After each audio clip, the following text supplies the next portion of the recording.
get all this up and running. Wait a moment, let me put some clothes behind the sofa because it's mid-color, so Sure. it's detecting it as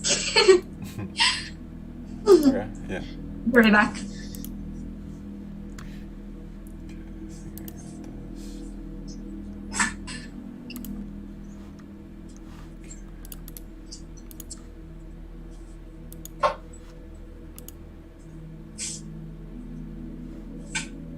Okay, cool. It's live. Wonderful. I'm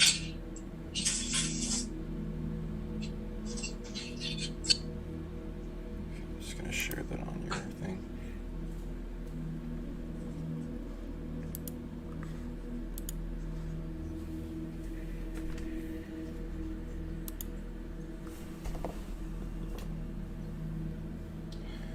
Hello, everyone. Anyone watching? We're up on Facebook. We're up on YouTube. Ready. Let's see if I can get.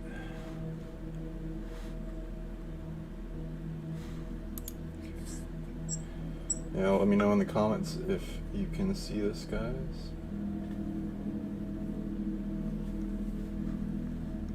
If everything's good with the mic and all that.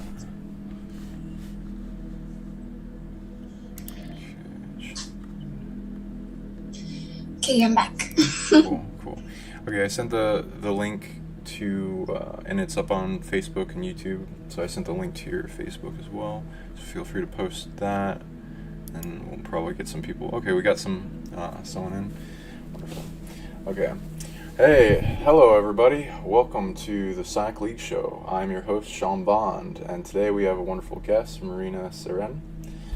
Thank you for coming on.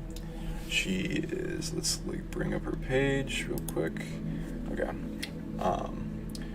So her story goes into, are you still 21 on your site? Yes. Okay. Experiencer from Madrid, Spain.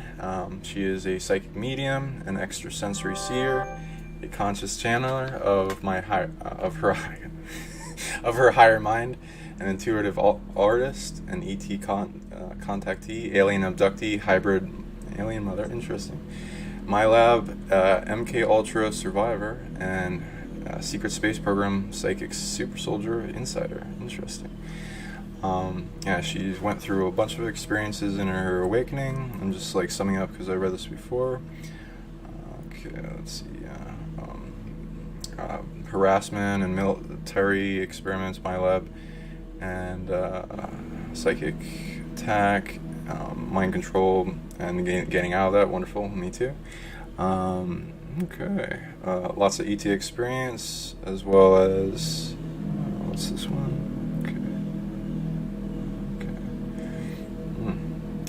Wonderful to hear. Okay, well, thank you for coming on. Thank you for inviting me. Yes. Okay, so we got a lot we can cover, and we got the chat up. Okay, so people can feel free to ask your questions, and we can go back and forth and answer. But for now, I have a bunch of questions as well. Okay, so can you explain a little about how you got into this realm of awakening out of the mundane 3D world of the Matrix? Sure. To me, started in 2015 when I was 15 years old. And actually, I found myself studying in high school, and I was super excited about pursuing the career of physics because I thought that physics is the most holistic science, that involves all topics, about how the universe works, and it kind of explains a variety of things, mechanisms about reality in general. So I thought that if I will follow that path, I'll have a clear perspective on, all these deep secrets about existence, including consciousness. Because I thought that, maybe we were taking consideration in our sciences, communities, that consciousness is another scientific element to reality. It's another aspect of existence that have to be also understood and, let's say, integrated in the equation of what physics is about. So, that's when I said, well, maybe I have focusing on just the material aspect of existence. Maybe there's just much more than that. And that's where metaphysics came to me as the tool to navigate through my spiritual and mental awakening. When I found out that, everything was a simulation, there's just nothing as solid physical reality, but everything is like a holographic structure and projector of consciousness.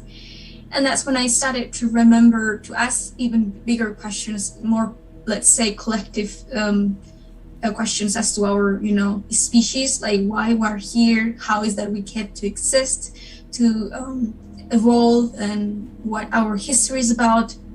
So that's when I remember about the fact that humans, the aspect of science that, studies this other aspect of reality, like the structure of, the reality of things going on right now on Earth, how it's not taking into consideration that we are really not just a random evolution from the hominid, let's say, but rather like a hybridization from extraterrestrial beings, advanced beings, and the hominid. Oh, that's a good point. I also go into that myself and track back DNA and lineage with my clients. So definitely a lot of evidence to support that we're like not just some regular, like there's definitely evolution, but like like they've swept under the rug how many branches of evolution and how fast and how some are just existing at the same time, and it's just like, oh, it just is, and it's like, oh well, there's a lot of forbidden archaeology and things that go against that, and things in the genetics like the chromosome 2 and jumping DNA and retrotransposable elements and things that are splicing and virus adding to genetics and all kinds of different methods of light integration and from the past lives and downloading. What can you tell us about your experience with DNA and hybridization, since we're on that topic? Sure. Well, my experience with the DNA and hybridization was really intense from the beginning, because it was also one of the ways that I got into this community. I always sensed that I was different, genetically speaking, but I couldn't trace back the origin or the reason for that feeling to be generated inside of me, and be so insistent. I remember feeling that I had that everybody around me was pointing out on me how I had a peculiar appearance, like extraterrestrial, let's say, appearance. So, it's something that at that time, as I was exploring the extraterrestrial community and topics, and information, it felt like it was matching the other pieces of the puzzle, So I also found other things like that I felt different, that my soul was not really used to this and grounded into this reality as much as others will do, because it really has different, let's say, genetic lineage or heritage. And so I also felt that it was definitely not common to have the level of psychic abilities and knowledge, innate knowledge that will come to me in downloads that in comparison to the other people. So those were the hints to me to realize that perhaps my genetic makeup was different from that of the average human, let's say. And in that direction, when I went out and I went diving deep into that topic and do that track, is when I slowly found out that it's true that I have been, not only that my lineage, let's say, it's like extraterrestrial in origin, but that I have been given genetic implants from star beings that I call the Greys and the hybrids. Interesting. Yes, I have also experienced things with various types of Greys, like the Merther and Zeta, and some negative ones. Yeah, me too. Yeah. But there's all kinds with the Greys. There's like over 4,000, and I've typed and then branch off because they like to travel. So yes, they make their own thing. But so what kind of experience are you willing to talk about with that type of thing, with either the Greys or any other type of species you want to feel comfortable with? Sure. Well, when I was in 2016, I had a friend that was a channeler, and he's a channeler right now. So he still channels. I remember that he offered me, because we were close, we were talking a lot together and we had a close connection. He invited me actually to one of his channelings, in which he will channel draconian beings and Lyran beings to deliver messages and answer questions and all things.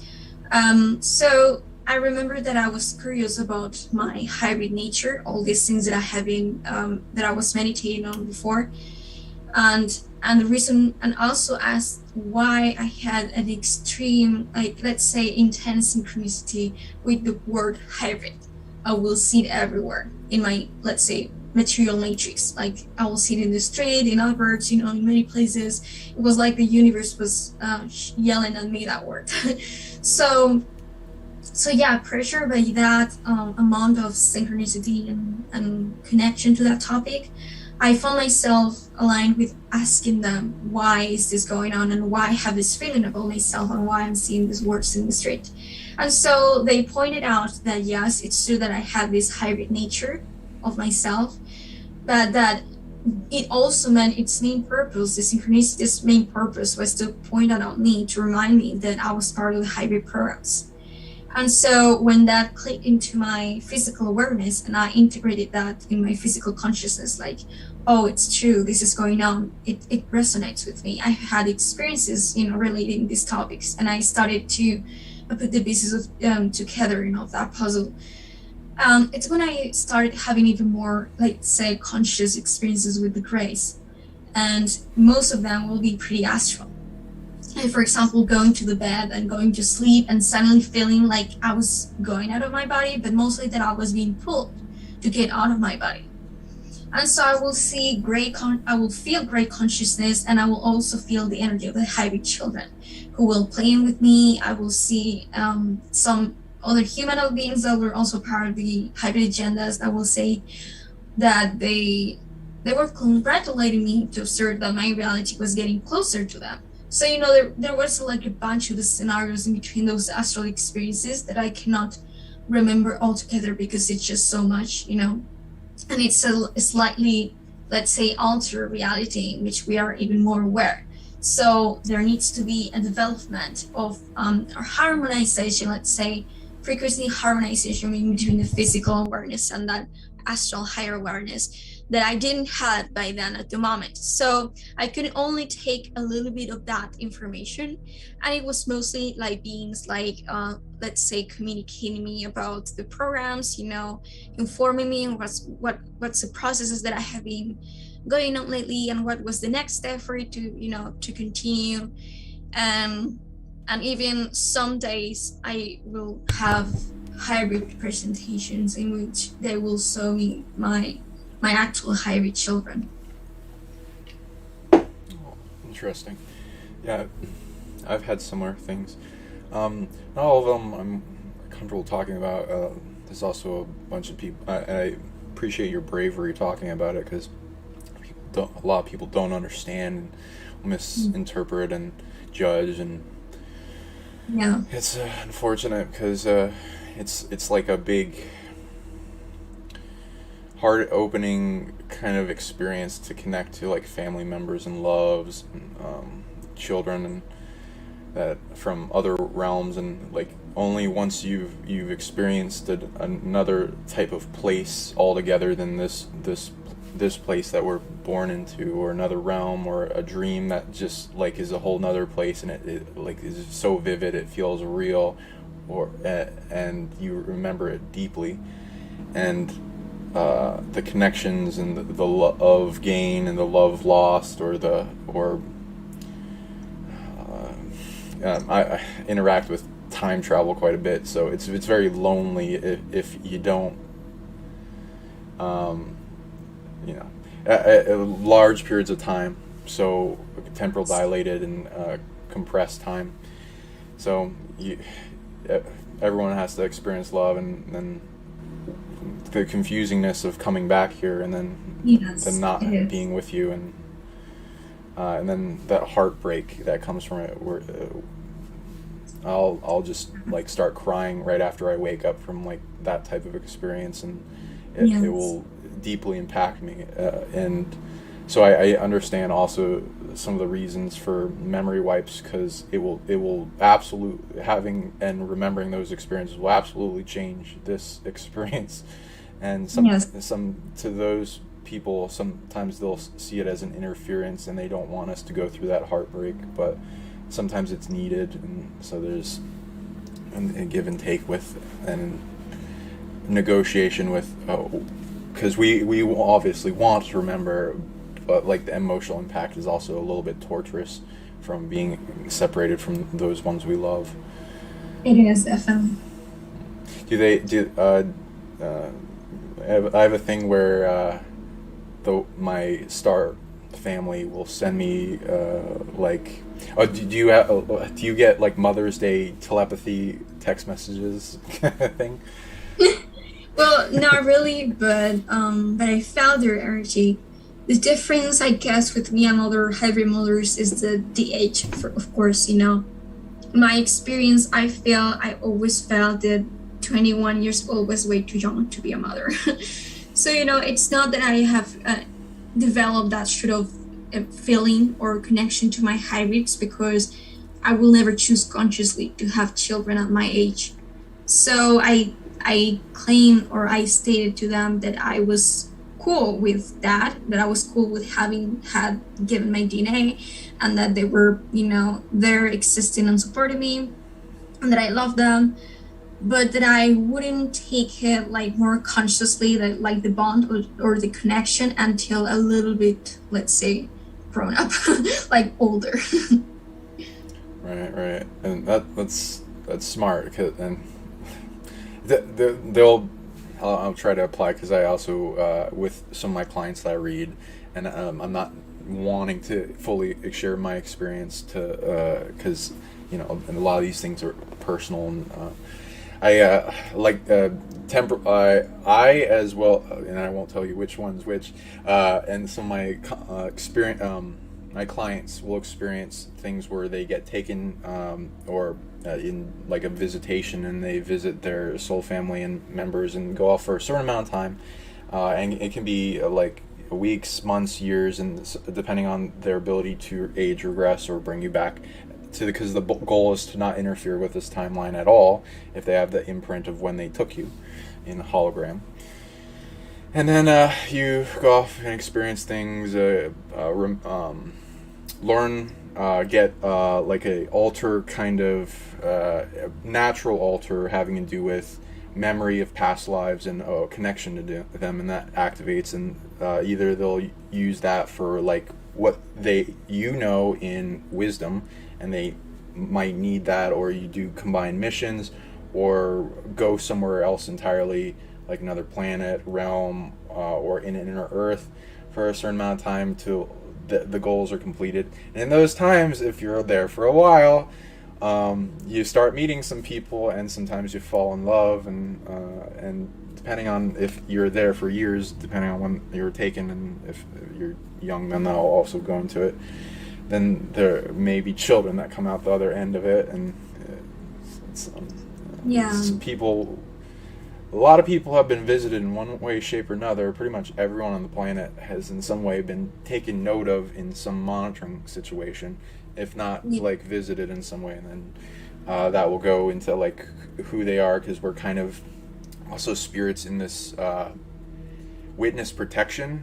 A lot of people here in spirit are like royalty and of authority in other places, and they're here for a big purpose that takes a lot of bravery, because it sucks here, and it feels like you're in a prison trying to free one of the other prisoners, but also like there's a school, and it's not like just entirely negative, but it's very limiting, and there's like a big fortress thing, and what happens here affects the entire multiverse. There's the super hybrid of our nature, the combination of all the DNA of multiple multiverses and multiple species together, that then affects them as we go through a big awakening and healing in ourselves. And so the braver people are here, as well as the lightest and the darkest people here, to bring an end to all the wars and the peace and the drama. what was my question? So, how do you deal with the emotions with coming back from those experiences? And yeah, so yours is you donated DNA that would then make a big chess move for the species you were interacting with. Yes, it's true. It's specifically for the sorry, gray hybridization program. But yeah, going like answering that other question, how I deal with emotions, it's I guess I mostly go to places that I feel that hold a special meaning inside of me and makes me feel connected strongly to that aspect of myself as source energy or other ideas that makes up who I am. And so through that feeling of reconnection with myself, I can also feel like inside of me that connection with the all and everything that is harmonically compatible with who I am at the same time. It's a moment of isolation to become the one to feel the all, let's say. So those kind of moments are like the way that I go through this feeling of like me seeing these beings or these realities, these other places in the cosmos, and I think it really helps me. And that's how mostly I just go through it, let's say. Have you experienced love in those other places that you've been to? Yeah, a lot. You really feel like the earth is just a dream, like sometimes a nightmare in comparison. But you often feel like that's your real home and that everything is okay. That you don't need to go crazy or traumatize too much about your experience here because it's just an experience and everything is okay. Everything is always fine. You just feel in home. It's a place and a state of being of, that is spaceless and timeless. So you feel your true essence there. Yeah, I've noticed that too. But that's the big difference in at least my awakening and other people. Like a lot of people have only experienced this with the amnesia barrier of being born, and so they get very attached to it and then afraid of death or avoiding the concept at all costs and like, oh, I'll live forever, and that just being in their mind. And so until you've experienced other places and release that attachment to this is not the only place. I am a mortal spirit and I don't have to worry too much about death, and there's all these other experiences afterwards. The mortal soul will keep going. Energy likes to not be created or destroyed, can keep going and recycling of concept. The everything is okay, and it is a game. It's a big game, and a lot of people get hurt, and the suffering is huge, and the attachment to desire is and like needing something to happen, and outcomes and perspective on how things will turn out is like the big attachment of how the flame of suffering continues in our side of ourselves. So if anyone can go within and feel into that flame and extinguish the flame of suffering inside themselves by detaching the need for things to happen and in the acceptance of themselves and the whole universe as they release the layers of identity of the self that are false, that are not true, as you go within and find your true self and discover who you are by the higher frequencies of reaction to stimuli of experience and exploration that reflects who you are and what you want to be in excitement and love. And love contains most energy types of all things that could be in a huge vibrational outpour from the center of your being that's showing that keep doing this, pursue this, and understand it, and know thy universe, know thyself. What is what do you see as the purpose for being here on this planet, and for yourself as well as for the audience? Sure. Well, the general purpose it's to be, as simple as it sounds, because we are beings and consciousness that are composed of experience, and experience is the way that we get to expand the sense that we have our own individualized expression, from that all that is that we are part of. So that's one of the most general but simple reasons why you are here to be. Now, the other reason, the more like narrative, like oriented reason, it's that because of the specific cycle of energy that the Earth is going on right now, it's passing through, is experiencing, there are portals of energies and timelines being, let's say, projected on a quantum spectrum from this specific shift of vibrational frequency of this planetary consciousness matrix that are again projecting itself in a divergent structure, and as well, of course, those timelines from what we will perceive linear to be the future or the past are converging back to this now moment.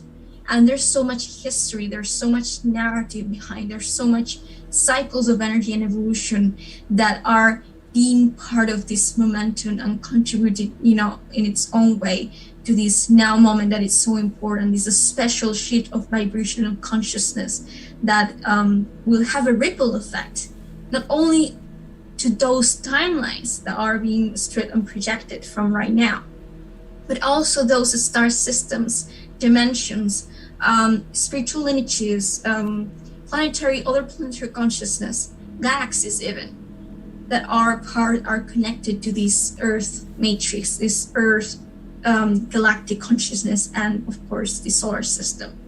There's so many connections also on Earth individually because of our hybrid nature. There's so much history with many other beings that, of course, that connection and that relevancy, it's kind of like augmented, it becomes more intense to these other beings. So right now there is an urge, let's say, or an excitement for souls to find a purpose here, and it's to bring their own little piece of puzzle to the big picture of the evolution of humanity and this consciousness planetary shift and this evolution of the galaxy.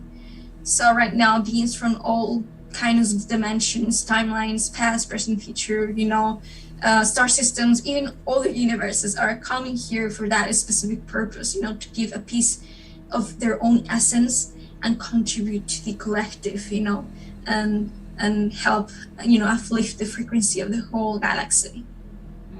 I like that. Well put. And that goes into the what is here and all the layers, and every species that coming here and Soul Family has their own unique perspective on why they're here and what does this place mean to them and the purpose. And a lot of it they were dealing with situations, problems to solve here or elsewhere that they found, how do I solve this, and then eventually being pointed here.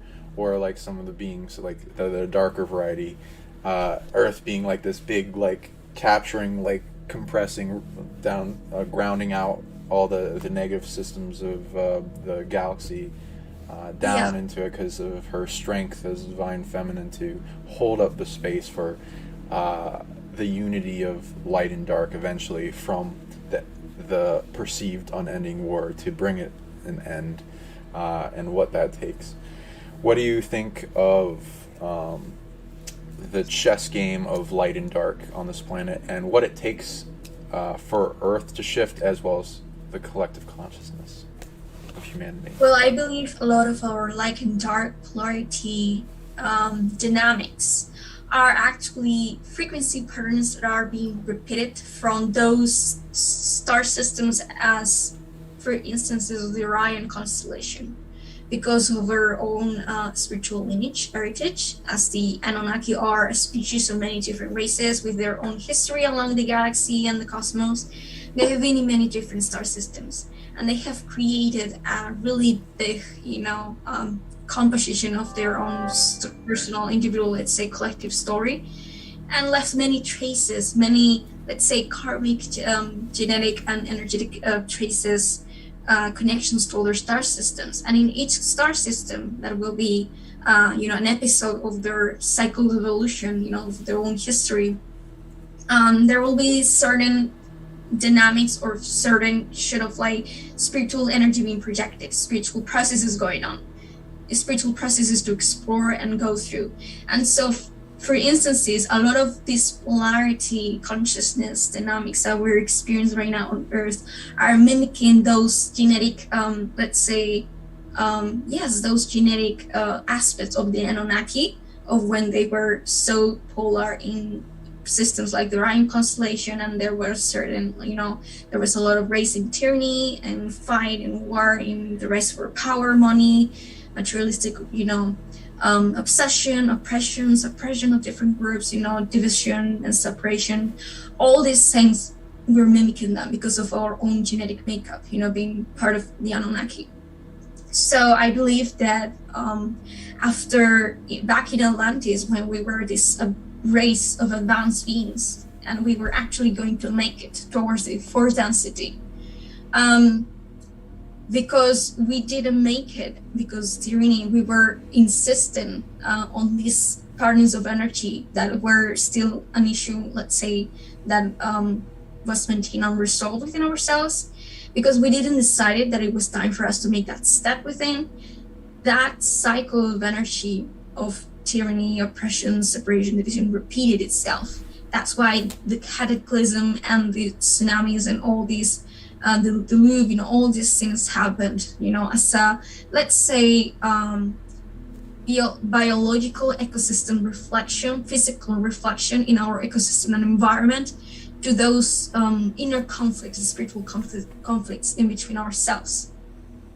So the Earth responded to that decision that we made, which is fine, everything is fine and okay, and it's another episode in this history of humanity and the Anunnaki, and and all the other beings that are part of our makeup, So we decided to take a little bit further that exploration of polarity. And so because of that, a window for those other souls from other star beings like Orion or other constellations that had these issues, these karmic connections, these energy patterns so similar to us, there was a bunch of those souls incarnating here and bringing not only their polarity consciousness, not only being here for that karmic connection, or because, they had an opportunity, but because since they had such experience, many of them also could bring the knowledge, the consciousness as to how to transcend that polarity.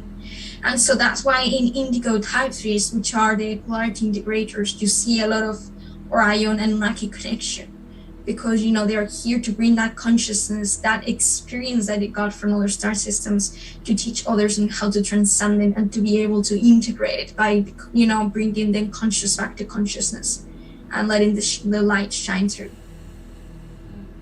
Well put. Okay.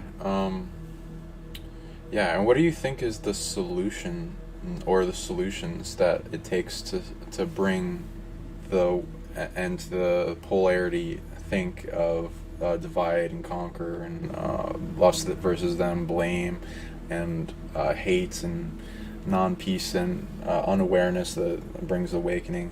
My channel goes into psionics and unlocking the greater power and love that we have within to be able to change this world and give us the tools it takes to be a chess player, on a grand chess player in the game, that then brings greater effect of the collective towards their unfoldment of who they truly are and what they came here to do, out of what we're born into, with the culture projecting on us. Oh, just do this and work and sleep and watch TV and go through the indoctrination of it all. What do you think it takes? I think it takes the it really is much simpler than it looks or it seems. There's a lot of conflict, there's a lot of narrative, there's a lot of drama in between all these polarity energies. So we sometimes take it farther, like than it really is. Like there's needs to be so much fighting and so much mental process, when in fact it's a matter of going back to your own inner place, like inner beingness, and look within and see, oh, okay, this is how I'm projecting my own consciousness, this is how I'm projecting my own energy, because it takes responsibility. It takes that step to realize that really, the universe is a metaphysical matrix, so it means that ideas are not separating from physical concepts, physical matter, energy, whatever. So whatever is outside, it's a projection, like a holographic projection from the own energy of your own consciousness. As within, so without, and as above, so below. Those are the hermetic laws that teach us that really we are responsible all the time, even if we're not aware. So I believe that it takes a mixture of responsibility, self-awareness, and also willingness to let go of that resistance. And that means that sometimes we put so much more, let's say, challenge to our complexity in our situations, in our own spiritual processes, than it really should be, So we're often thinking way too much about them, when in fact we have to tune into ourselves and get into that state of meditation. And meditation doesn't have to be like any sort of new age spiritual practice, like sitting and burning candles and everything. It can be as simple as just laying down in your bed or sitting on a chair and saying, okay, let's observe what is going on in my life right now. Let's observe how I feel about the circumstances of my life, and to have that will to observe it and to want to do it, not just because there's supposed to be some thing done, some sort of action, but because you wish to change, to be changed, the change you wish to see reflected outside. You go through these processes, and it's a pretty natural one, because just by observing that, you have done almost 90% of the job, because then all of the rest of the natural process and reactions that consciousness takes part of it just flows, through you with no effort and anything else. So it's really that simple. And being that change and the conduit of the energies that come to us that reflect that a reality that is ultimately everything is. Yes. Of one mind, but like in multiplayer and the free will of it all, and utmost importance. Not like they're just pawns. Use them like Satanists will go into. No. But like seeing it as like you're this grand magical computer affecting change that affects everything that you see and observe, and the observer effect in quantum physics, and finding out that you have that power to transmute the sadness that comes into love and happiness, or the fear into bravery, or that the solution to the strength to survive among the worst conditions, and that great challenge can to really make a person, but it can also break a person if it lets them. So what do you think of the as like with your site? It goes into that you are in the things that you offer in products are channeling, intuitive artwork, portraits, and intuitive counseling, and other psionic methods. What other what's your experience with psionics, as well as other psychic abilities, as well as what I listed, that you would like to talk about? Sure. Well, how I found out for the first time that I was a psychic, I really didn't observe it as a fact, as a factual thing, because I was way too young to have figured it out already. I was about, let's say, 7 to 8 years old approximately, and I remember that I was able to manifest with a lot of cultivation of intention and focus. I was able to manifest weather changes, changes in weather.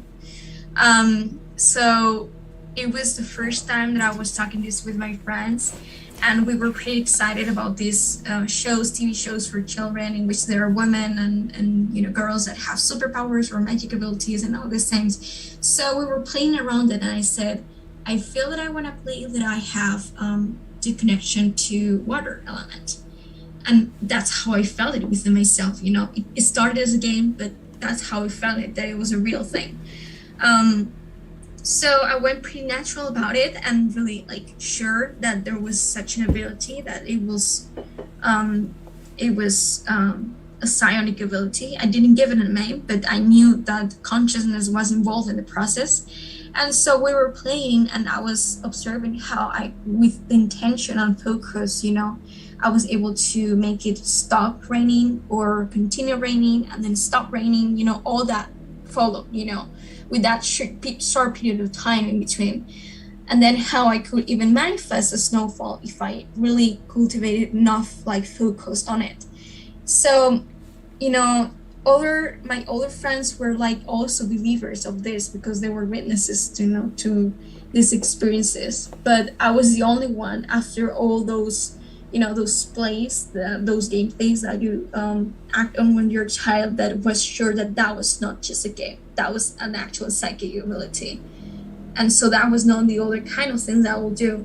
I will, for example, be in the house of my friends, of my classmates, and they will not know where their pencil was, and we need to use it for our homework. And I said, okay, let me use my psychic abilities, let me use my third eye.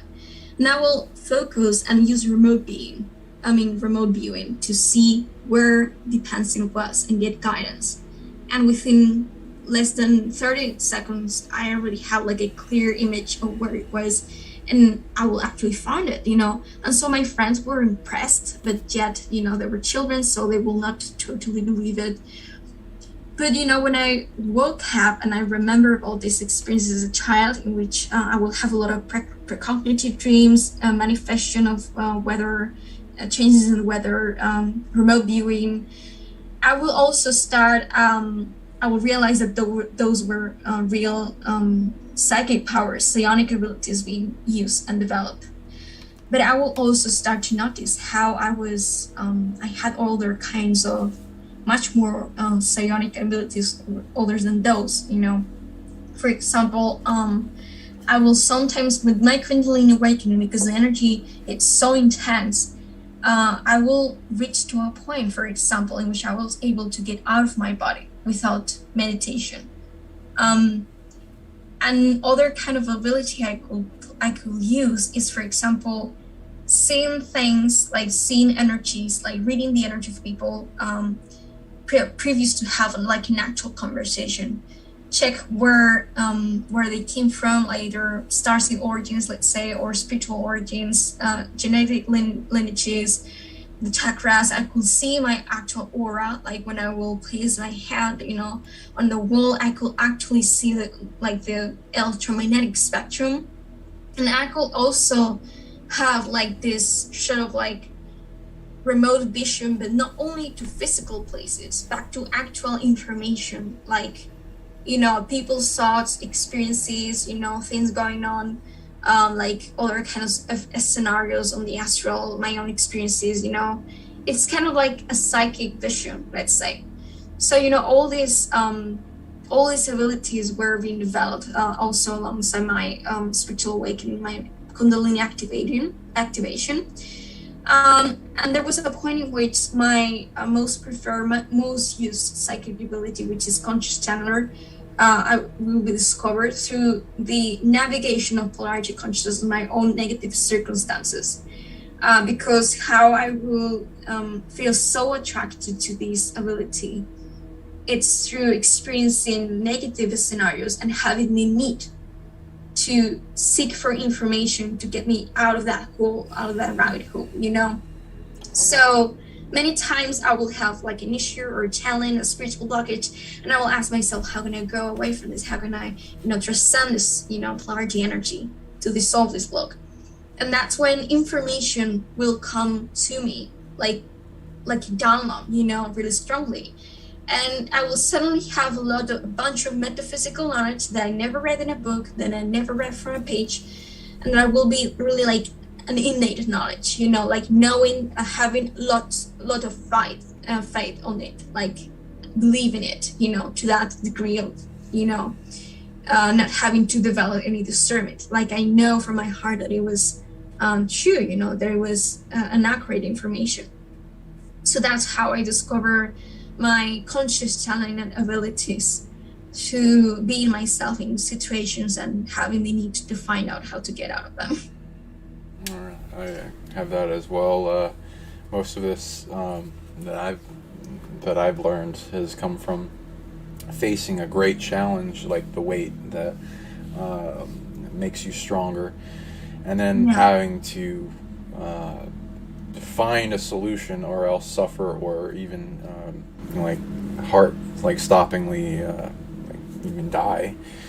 And I know that based on this reality, from experiencing all this, any challenge that you face and have presented in front of you at that point in time, no how matter big the challenge is, inside you, it unlocks the ability to have the power to overcome it presented to you. And if you reach deep inside, you can grab hold of that and bring it out forward, and this knowingness, this awareness of procedure, or try this, and then the ability to test if it works is all presented right there. And then the great confidence that comes with overcoming that challenge that then presents you on your own journey, that then brings that out to the world so others don't have to experience such horrible experiences to learn that as well. Yeah, I agree as well. I also have experience with learning psychic tracking and remote viewing, and having to like track back things that are attacking me, and then stop it through whatever way. Either first it was fighting it, but then now like using love, and then changing it for the better now that it forced into my game, to present that back to it in loving expression, now that I have my heart open and am able to maintain that among the greatest amounts of fear. And changing the weather. Well, the first time one time I was like observing stuff, and then getting presented, like having telepathic conversations with some of my guides, and they were presenting me with information as I was asking, like, who am I? And then getting that forward, and I'm like, holy shit. And then it started raining out of nowhere, like really heavily and like crazy, and I'm like, whoa. And then lightning, and then it started clearing, and then the rainbow came out of like off my own on my own property, and I was like, what does this mean? Oh my god, is this real? Jeez. Yeah, and how consciousness below the weather reflects the weather patterns above it, and anyone can go into their patterns of weather witchiness, or whatever you want to call it, and interaction with the dance of the party in the clouds. There's like a line of like effects of like who's involved in why this weather pattern is here, and then the purpose is involved, and then adding your purpose, and then getting the other ones resolved, and then having that presented and giving it the energy it needs to bring it forth, whether it be through a dance, fire ceremony, a great healing deep within, emotional release. You'll notice the weather changes with you as you test that. Thank you for sharing that with people. If you don't mind, what are some of the challenges you had to overcome that have presented you the opportunity to face that weight, and then become strong in the capacity to overcome it? Sure. Well, this also started to me when I was initiating my spiritual awakening. So it manifested, let's say, alongside my positive experiences with my psionic abilities awakening, the the downloads of information and all these discoveries, self-discoveries about who I am and my lineage and all these things. And it was a pretty strong thing, you know. It was really intense things, because in 2016, as I experienced it myself, the energies were so big, so mixed together. Like there was so much conflict, you know. There was so much changes, you know, in the planetary consciousness, that it was hitting me hard, because I have many, let's say, I have many lower density energies by that time, because I was just, you know, freshly starting, you know, in my Kundalini awakening, in my spiritual path.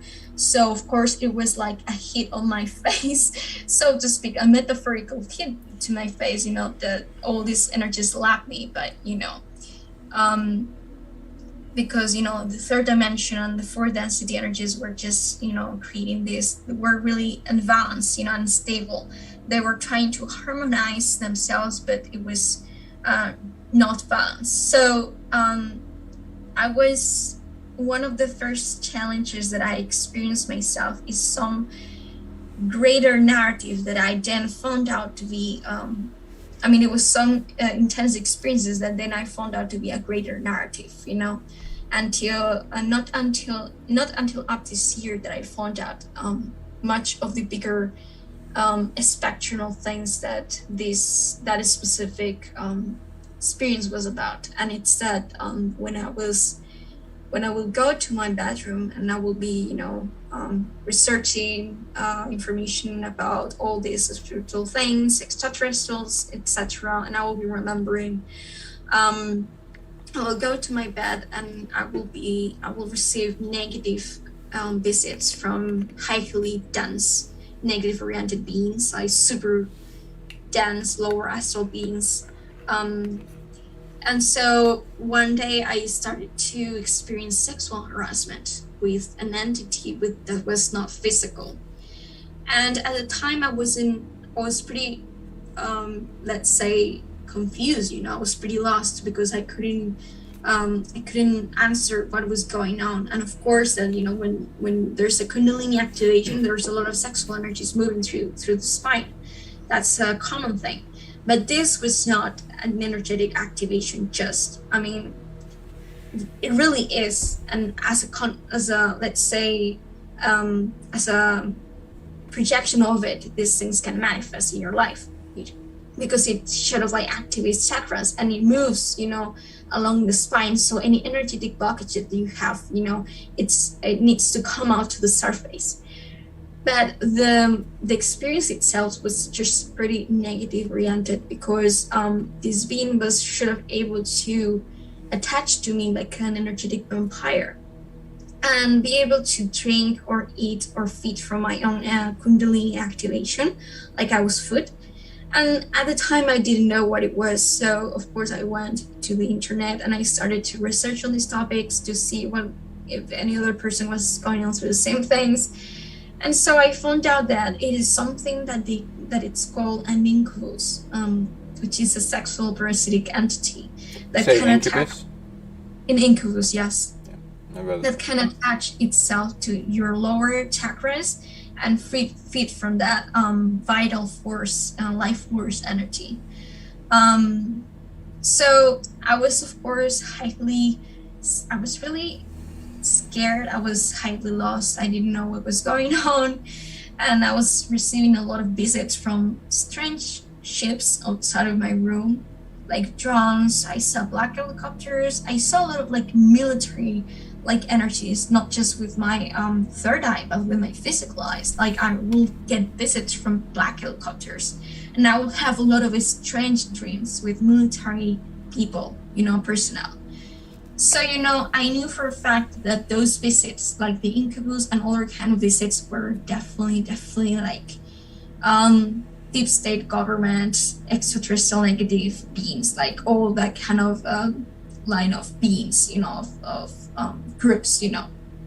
And so what came after that, it's it's strong flashes of what it's called satanic ritual abuse that I experienced back when I was a child, but I've completely forgot all over these years. And it's that I was in my classroom, and it was a pretty normal day. I was dealing with this incubus, but it wasn't that hard yet. I was just, scared and lost, but it wasn't yet like an extreme experience to me. But I was one day in my school. I was in my classroom, and everything was pretty normal.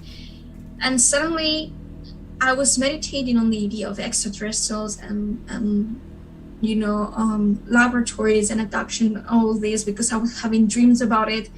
And then it's when I got flashes, like slapping my face all the way, of memories in which I was seeing myself as a child.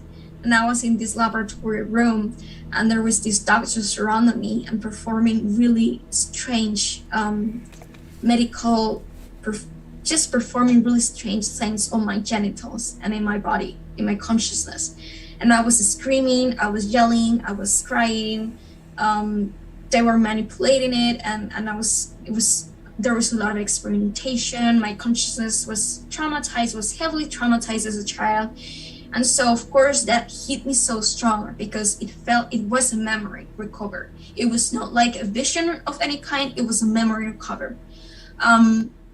It hit me so hard, that fact, like that experience of being in a normal reality in which I've always have a normal past with no trauma, with no negativity, to then boom, all these traumatic things, super negative things slap me in the face, and seeing, oh, this happened, to that shift from a normal life to a life in which you hold that amount of trauma in your past really change you or affect you to the degree of developing PTSD. That is what I developed along the way, So PTSD was like the most extreme challenge that I had to went through when these things happened to me. And OCD was also thing that developed along the way with these other sort of like traumatic responses of the PTSD.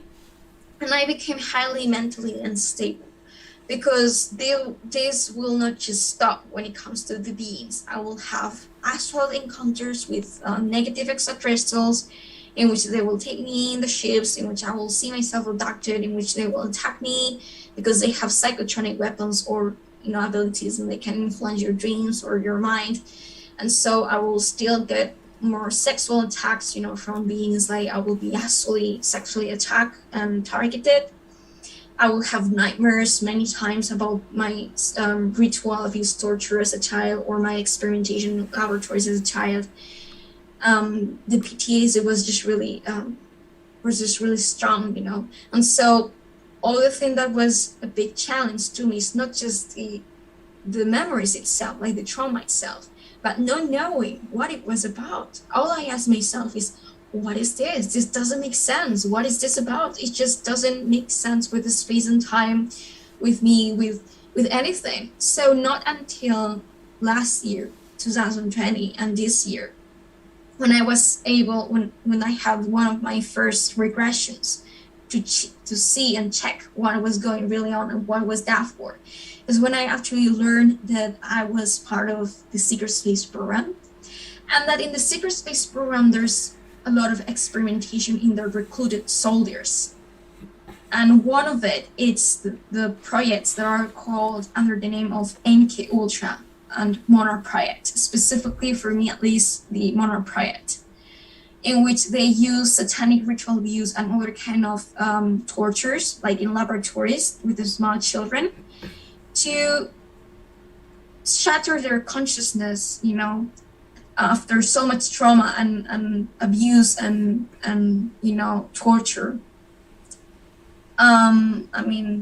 Darkness and humiliation and dark practices, to shatter the consciousness of a child, to make it split into different alter personalities that then could be potentially trained to be used for different, a long variety of things, like people like mentally controlled soldiers that will respond to these military operations commands, sexual slaves, people who, just the idea of mental control as to like not so extreme perspective, like telling you what to do, but ways to manipulate your consciousness to go one way or another, here on this plane, let's say.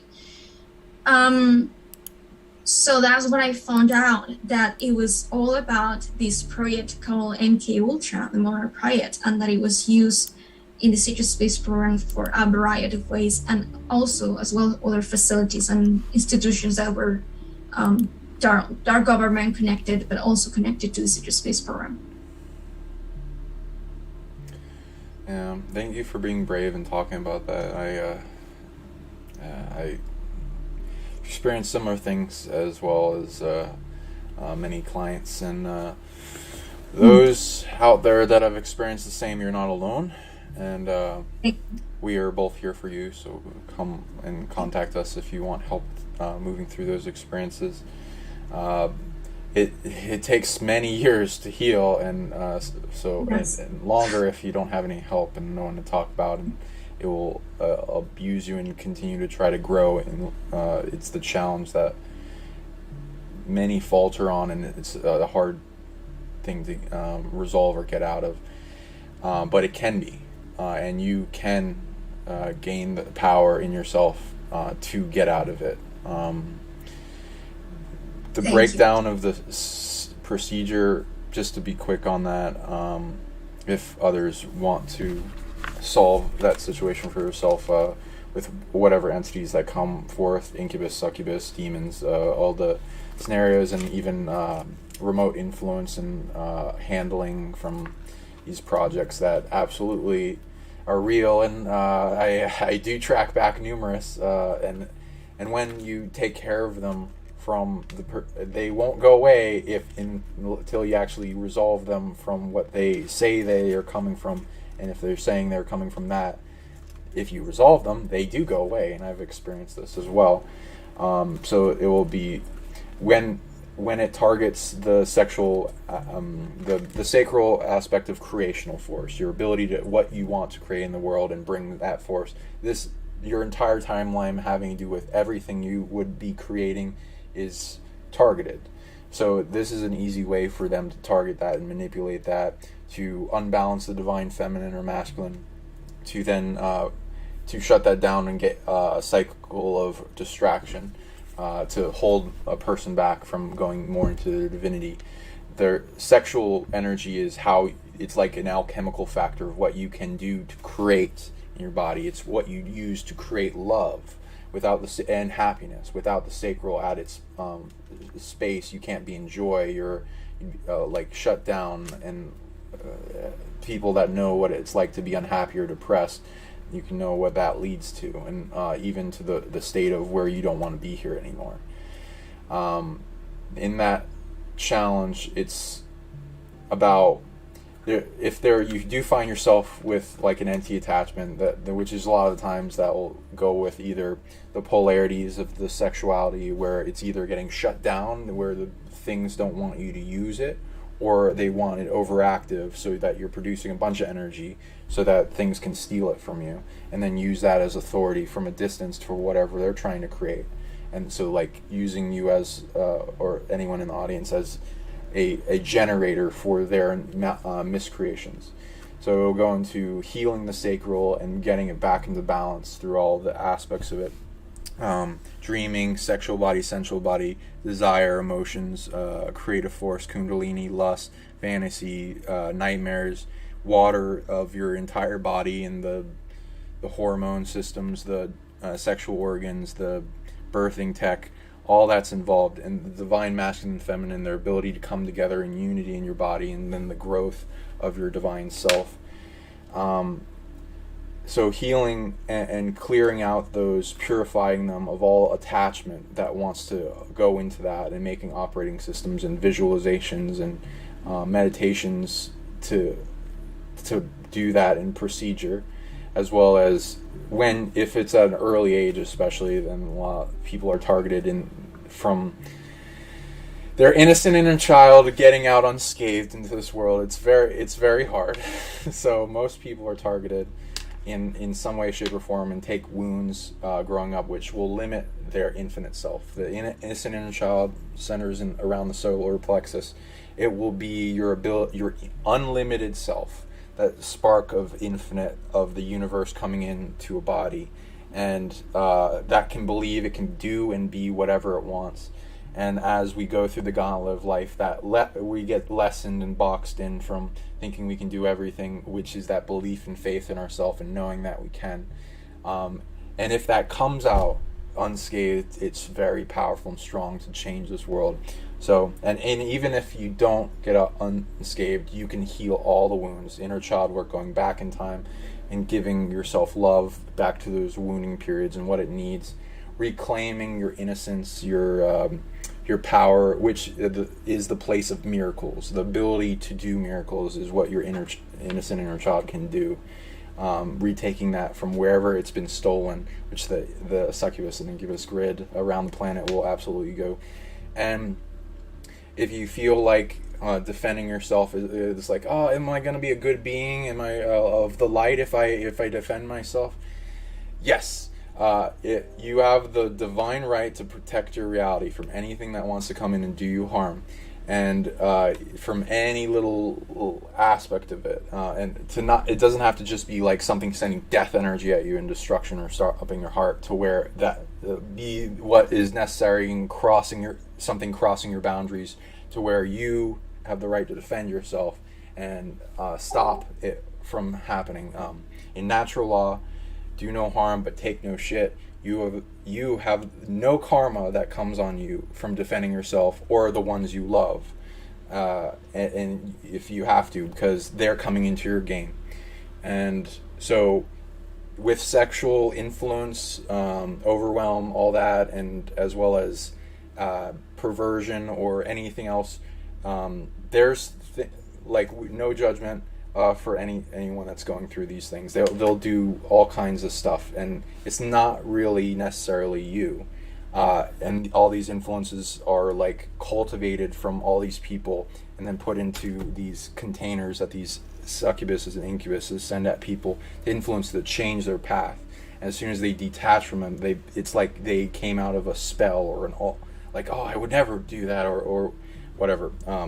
I don't know. There's the various people, and if they like shut down your want to interact with your creative force, which will create arts, will bring beauty in this world. Same thing. So if these things come in, create a defense and offense for them, and make a trap for those beings, and then call in source from your heart to help you and empower yourself to overcome these forces, because otherwise they won't stop. They'll see you as a really nice energy, these beings go from people to people and try to make connections that they can then siphon off a lot of energy from, unless you have the power to say no and reject it off. As well as, since they entered your game, they're trying to pretend to be you in your field by programming what goes on with your energy. So then they're agreeing to what you program. So then you can redirect all their stuff, or counter or reverse it back onto them, and compress that down in a form of either, depends on what works. You can try all these nice healing and loving types of scenarios to bring them out of harm's way. It's kind of like loving detachment, no, I don't want that, but I love you, but hey, get, and then have that as the underlying. And if they keep coming back, and depending on how strong they are, then you can start turning up the intensity of the effect of reversing their energy back onto them in what they would respond to in either them, if a dark sorcerer, for instance, was trying to put a curse on a person, or suffering, or overwhelm of emotions, or all this, you reflect it back onto them And if love and bringing them to light doesn't work, which sometimes it will, so there's a certain percentage you can do with that, but if they're really dark and they don't respond to that, then, and they keep coming after you, you have the right to have all their energy fueling their own reflected bubble of their own suffering until they get to stop, or it shuts off wherever they stole this authority from, because these beings have not earned this stuff. Earth has like this operating system of giving abilities to beings that have earned it and unlocking them through moral code and the natural law in alignment with themselves, as if everyone is connected as cells of her in like one body. The cancer cells get cut off from and quarantined from being able to affect, so they get the authority taken away, so they have to steal the authority to even have this tech. So they're stealing the ability to harvest energy, to influence people sexually, to do all these things, and you can track back who they stole it from and either empower that force to get all their stuff back, or like unite whatever forces to everyone. That if this is a big predator that's stealing a bunch of energy from a lot of people to empower them like a big parasite, like some of the bigger succubuses and incubuses on this planet, then you unite with everyone that they're stealing from and get them all to loving, detach from it, compress this parasite down and detach it from all its energy sources in like a spiritual art of war, in loving peace and detachment, till it has no ability to continue that. Then all its suffering that it deserves, that it would automatically get through the law of karma that it's been putting onto other people, will get back sucked back to it like gravity, and you reject its ability to then put that onto other people, and then kind of like keep it compressed around them until they learn from the last teacher, which is suffering. If they don't learn from anything else, and that is what they have to learn from to change, and then they eventually will come out of that and heal, hopefully. So don't be afraid of that. That doesn't make you a bad person. It makes you a brave and a good person to get to help all those people from and detach them from the parasite, and then eventually, and if you can do it in a nice loving way, that also gets you brownie points. But if you have to and there's not enough time, because sometimes these parasites will attach to a person and they'll limit your ability to produce love to a certain level, which would, if you got to a certain level of love, you could resolve the predator with that love, but it will try to limit you from that level, and it'll be like, if you send love at it at that level, that's not enough, then it'll be like, yeah, give me more love, and then it doesn't work. So if you have to use force in that whatever offense, then that's okay. Oh yeah. So, and we can start taking questions and all that, but yeah, how is your dynamic with getting past those barriers of a belief that this reality projects on us, and how we should react to these things that try to abuse us? Well, for me, how I see the universe is that mostly is an ideal universe. Which means that, of course, there is structure, which is logical, and it's geometrical, and it's scientific, mathematical, but that could not be a structure without the meaning behind it. There's no structure if there's no meaning making any sense to that structure. And so it is with meaning and with ideas. Ideas needs a structure to make sense, to be able to exist. To be conceived. So how I see consciousness is that it has a structure of meaning about itself. And so the explanation to who you are, it's this sort of like, let's say, geometrical fractal expression of intersected fractal expression of your own essence as an individual. So, you are this principal harmonic, this principal big point of expression, which is divergent, and it expands way, towards the infinite, because we are infinite beings.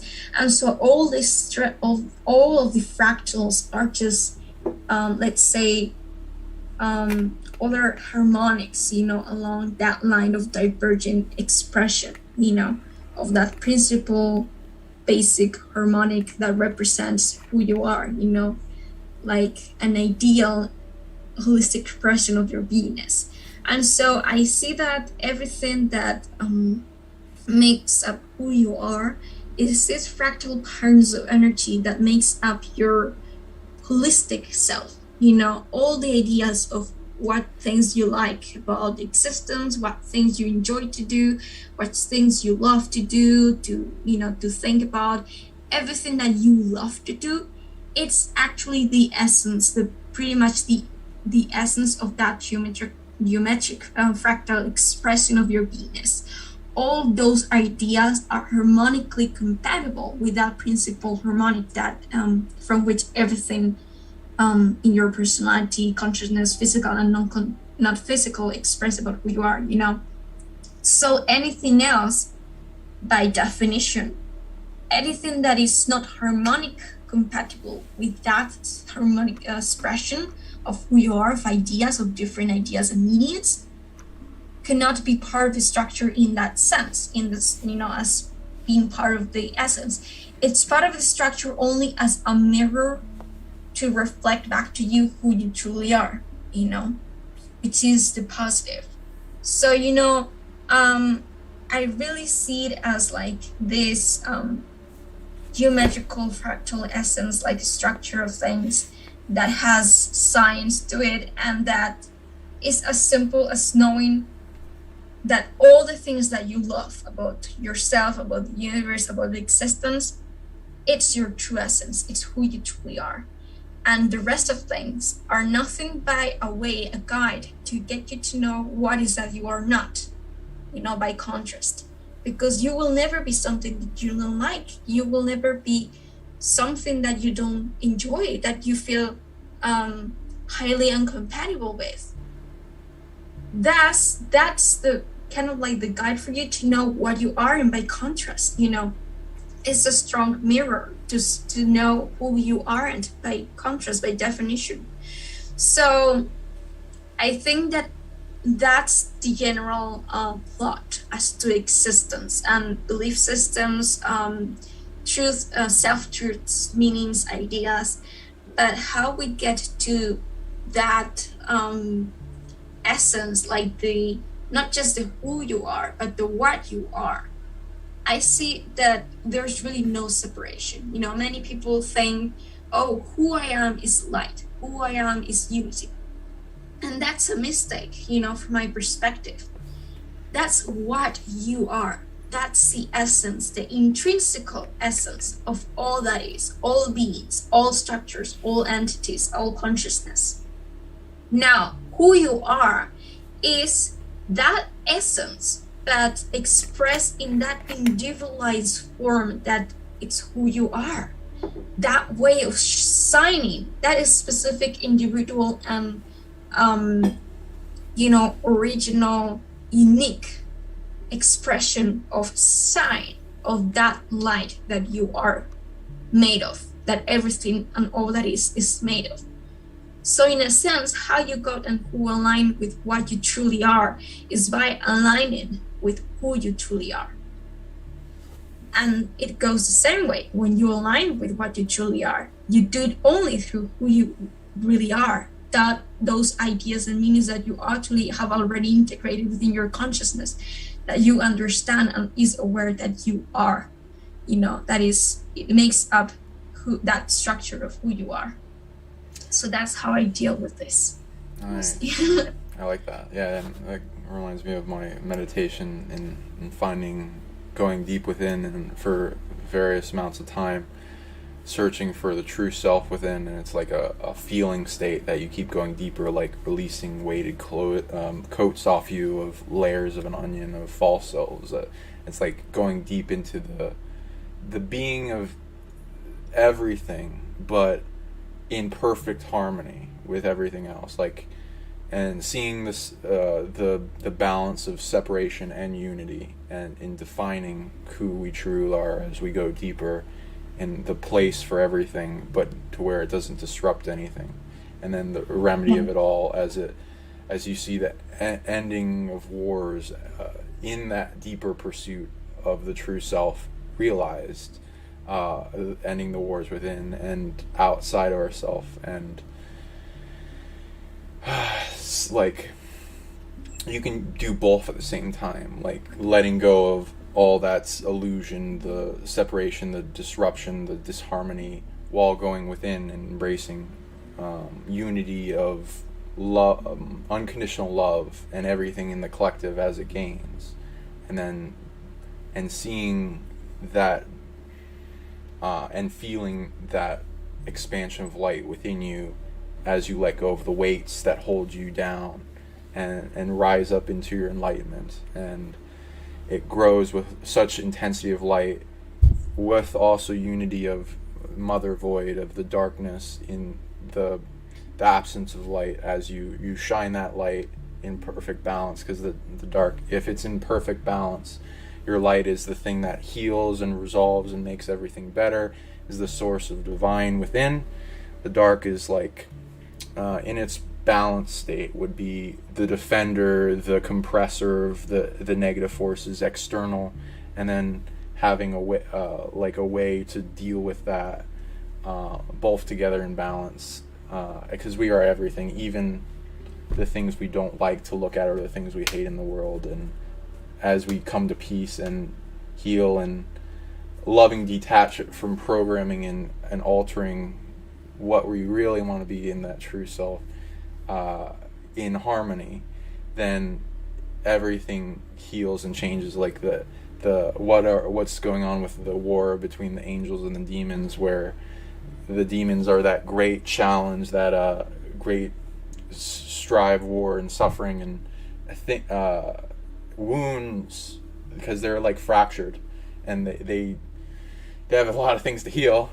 And then the angels, that thing, can look at that as like, besides the zealots that think, oh, war and the light wins everything, the ones that see that and say, hey, I can heal that, and then they rise to the challenge. And then the feeling that it brings when you can bring a being out of that's in the dark, out of suffering, like a lava lamp, and bounce back up into the light, and then be able to balance the experiences of that dark experience with the light experience, is immensely amazing and heart opening. Because then they have the resilience that comes with being and surviving in such a dark space, and being able to bring that light there, and the unity of what it would look like when Earth finally does that to everything that it's holding on to in darkness, and what it can do to the rest of the universe with that peace.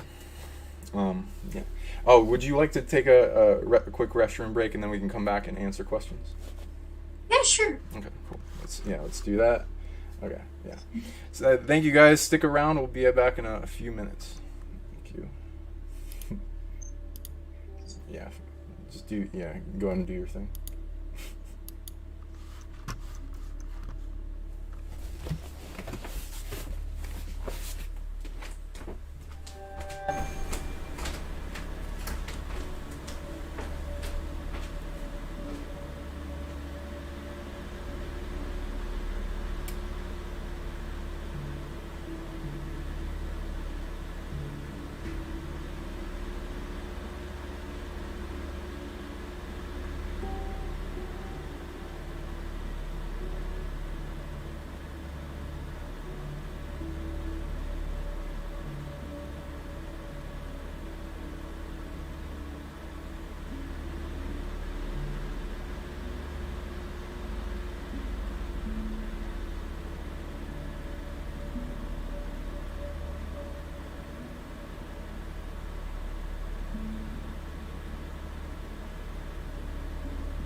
Hey.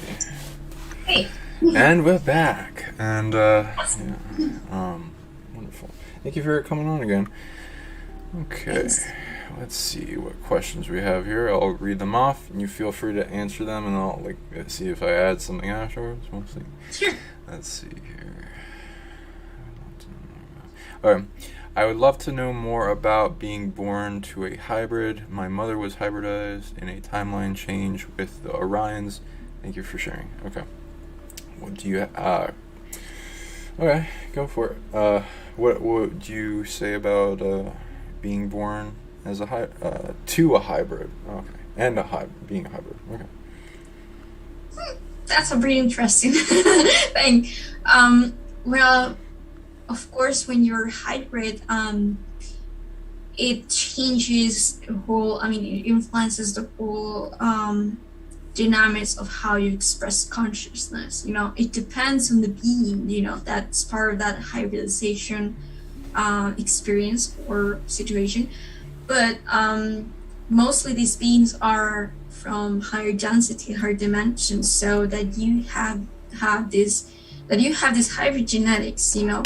It means that you have this tendency, your vessel or your physical consciousness tends to have this ability, greater ability to express these natures of consciousness from higher realms or higher dimensions or densities. Now, depending on who the being is and what kind of genetic lineage he or she is part of, it can bring you different kind of spiritual gifts or spiritual connections or consciousness from specific star systems. If it's from Orion, then of course it will make your mother in this case to express more of this Orion consciousness through her vessel, you know. So that's everything. That's what I can tell you about it. Yeah, exactly. You want to add something? Yeah, and exactly. Like, it depends on what you're hybridized from. You can think of it like there's a super quantum computer of the body technology that we're as an antenna receiving your greater consciousness. Depending on what you have in operating system of the body, it can really change the experience. Some beings, like some of the Zeta Greys, see their body as kind of like a prison, and they don't get to experience as much, and they don't have as much emotions. They can know a lot, but they can't really experience it as well. And some species will have like lower perception of color and ability to perceive, and then some will have more. The senses can be changed, like what you can create, what you know, how you can process things, the memory. Think of it like you're adding capability or add-ons or an upgrade or all these things. And so a lot of people's stuff is dormant until they have enough energy to turn it on and activate it through like various means. And it can be like an antenna to a communication. We have like a lot of stuff in our genetics. As the super hybrid of humanity, this is like God man, a Hu means man. We have an I am presence, which is connection to the divine, this prime creator source of the universe,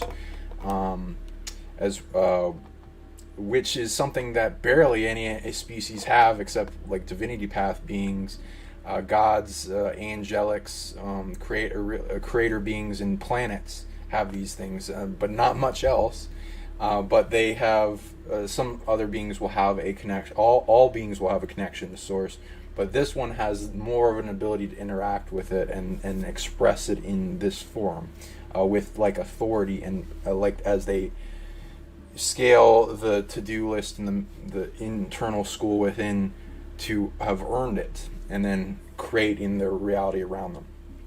Then there's each one has like different things. Like Nocturnes have like huge libraries of information. Some have like huge amounts of healing abilities. Depends on what they're good at, what you earned in previous lives. It's mostly memory. So all the experiences, all the ways to overcome challenges, the knowingness, abilities within transferred over, and then starting the piece together of that process.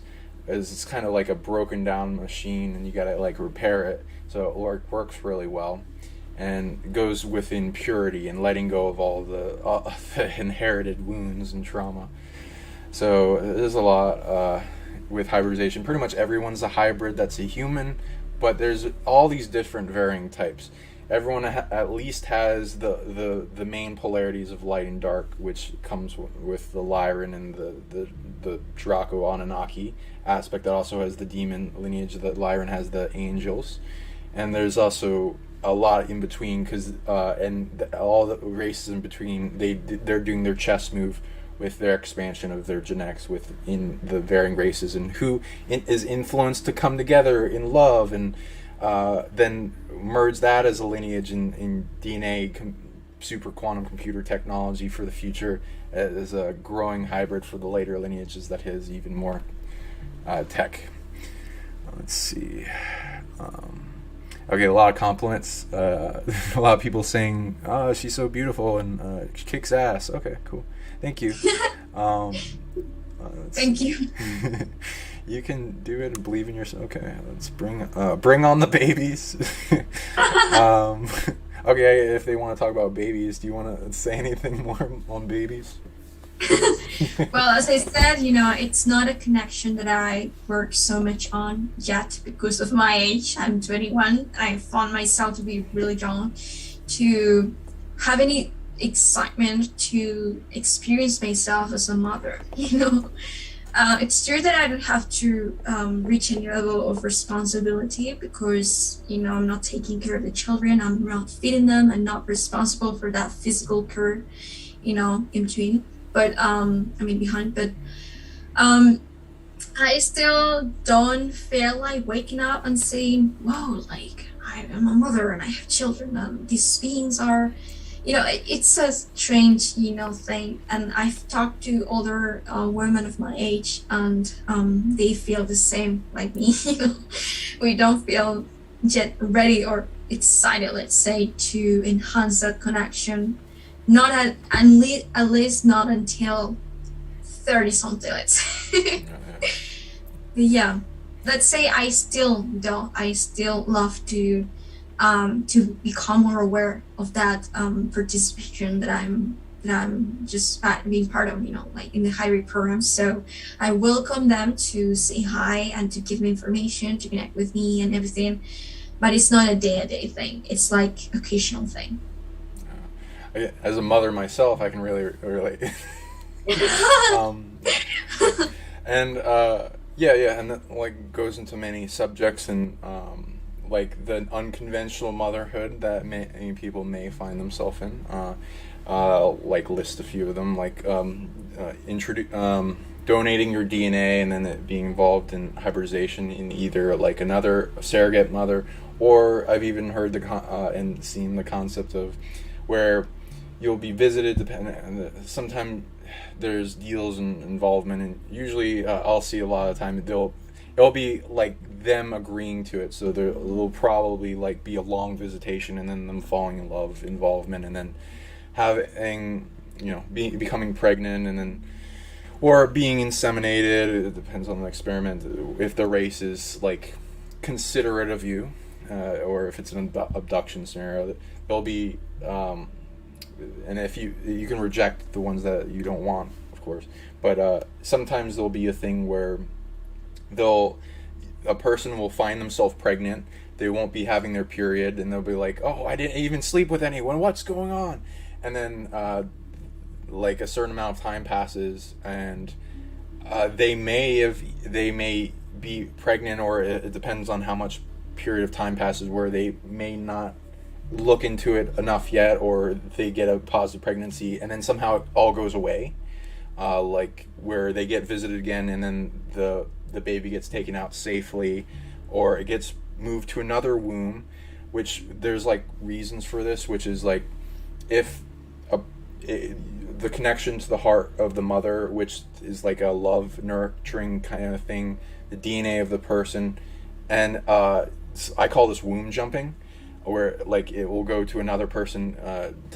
The purposes will change, but I've seen things like this is going to be a really powerful baby and it needs to be protected in a space where it doesn't get interfered with and has as much light as possible to come out with the spirit that's being involved, or whatever.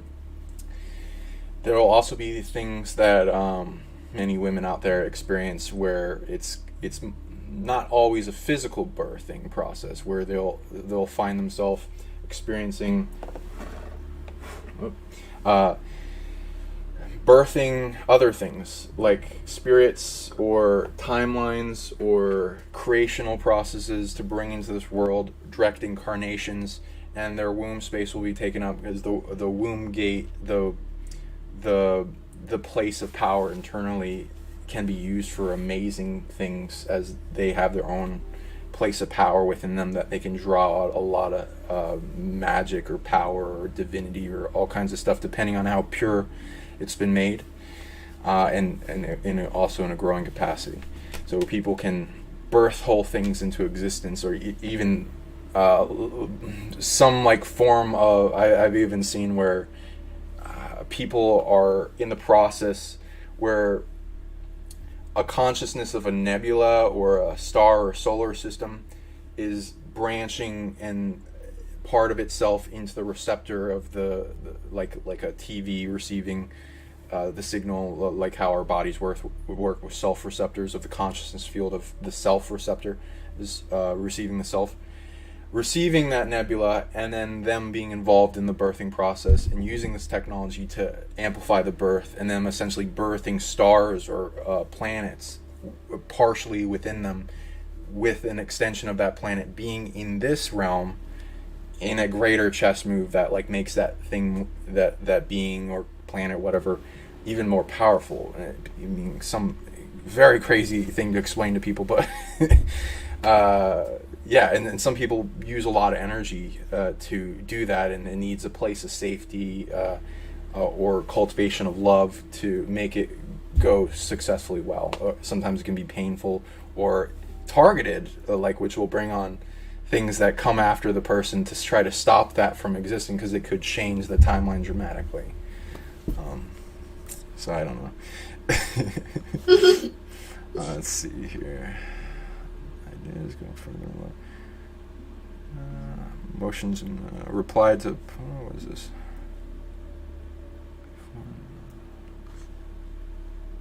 Why are super soldiers? Okay. Well, I'll just say this is kind of funny. Why are super soldiers never hairy and ugly? It's kind of gives credence to what whistleblower. Okay, Don Marshall said super soldiers really means sex slaves. Yeah, super slaves is sometimes used in the concept because they're abused. So a lot of people, it's sought after. So I guess we can take that as a compliment. That was a funny way to put it, but okay. We need further. Okay.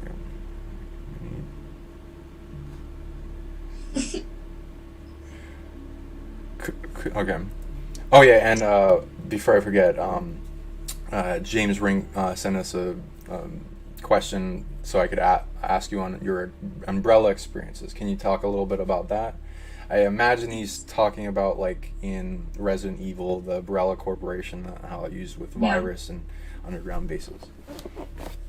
Well, Umbrella Corporation goes really pretty much hand in hand with these secret space programs, from what I have found out by experience, because they will be highly connected to many of the experiments being done alongside my NQ Ultra programs, and basically they are mostly those kind of laboratory corporations that are responsible for human experimentation and research in many kinds of way, like biological, genetical, even consciousness, because we're talking about mind control, and so they are responsible for the performance of many kinds of experiments, on us. I have had many memories of, or experiences, actual experiences of me being taken underground to laboratory umbrella bases in which they will be performing things on me, but I wouldn't be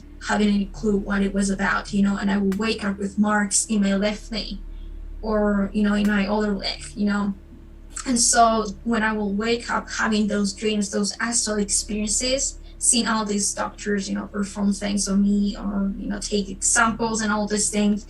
And when I will wake up to these marks, then is when I will know, cool, like these people have been, experimenting with my DNA. And from what I heard, these corporations take many of these samples of starseeds, especially the ones in NQ Ultra, because they're accessible. They're accessible because of the contract, And so they love to experiment with star DNA because of the streamline of extraterrestrial genetics and the potential that it has, that it carries, with the psionic abilities, with, for super soldier programs and all these things, And so I've had many of these experiences, but also some who are even beyond strange, in which, for example, I will see myself on a laboratory and I will see how they will be using harmful radiation. And I asked James Ring, because I was clueless, I cannot really take as a fact, anything that I don't know for granted. And I asked him to check if he knew anything about it, and he claimed that he believes that maybe that was a form of mutating my DNA, that was another sort of form of experimentation on genetics, because radiation has the potential to mutate DNA. And so they also use a lot of holographic, scenarios in your consciousness. If you're a super soldier asset, like all these scenarios of fighting, and they use it for that purpose. That's why they're so hand in hand with the secret space program. So that's everything I know about the umbrella periods. I'm still, diving deeper into that, but that's anything that I know for now. Yeah. I've also seen some things and experienced stuff. With going into that, there is for the skeptical people out there, it was like, oh, Umbrella Corporation, they're just talking about movies and stuff. Well, it appears there's actually some corporations that are either they previously, before the movies, used that as like a symbol, like the literal symbol of the umbrella in Resident Evil, or the movie. So either they like, hey, that's a good idea, let's make that, and then like they're doing with Skynet with like AI and stuff, like they're not like learning from the Terminator in like, oh no, that's a really good idea, let's do that. So there's some either really big psychopaths in the world that are like use which one came first, the chicken and egg? Yeah, exactly. We have to understand that the entertainment industries are connected to all these secret societies and deep state governments that are part of ruling, like controlling the world, or not controlling but sabotaging it. So yeah, and like you can I've seen pictures of camps and things like FEMA camp thing in other countries and in China, and bio facility labs that have the symbol on it. It's like, what? Yeah. Is that real? What? And so even if it's not, there's I track back like deep underground military bases, DUMBs for short, that you can look up. That as you farther you go down, the worse the experimenting, the more likely the more illegal it is, and then them like, oh, we can just do this whenever, nobody is held accountable. Like hybridization experiments, working with other ETs, viral things, going into torture, all that kind of stuff. Yes. Farming, cloning humans, and like the umbrella corporations will go into viruses and the zombie concept. Viruses, absolutely, what they'll use it for is biowarfare on a huge level. Dead man switches is like if I can't have it, no one will. Kind of like the psychopath agenda. I'm not saying that will necessarily happen because Earth is constantly preventing those, and they've had a chance to happen before, and it just branches off in another timeline, and then usually gets prevented in some way. So don't have to worry too much about it, but does need the concern to stop it, and more support in caretakership for the planet to stop more of it, and then cut these psychopaths off from the funding to do this. Viral warfare, testing on people, using viruses to introduce DNA programs. I usually find them for blocking people of their psychic abilities and things that you inject or whatever to like curve the awakening, and so more people stay asleep.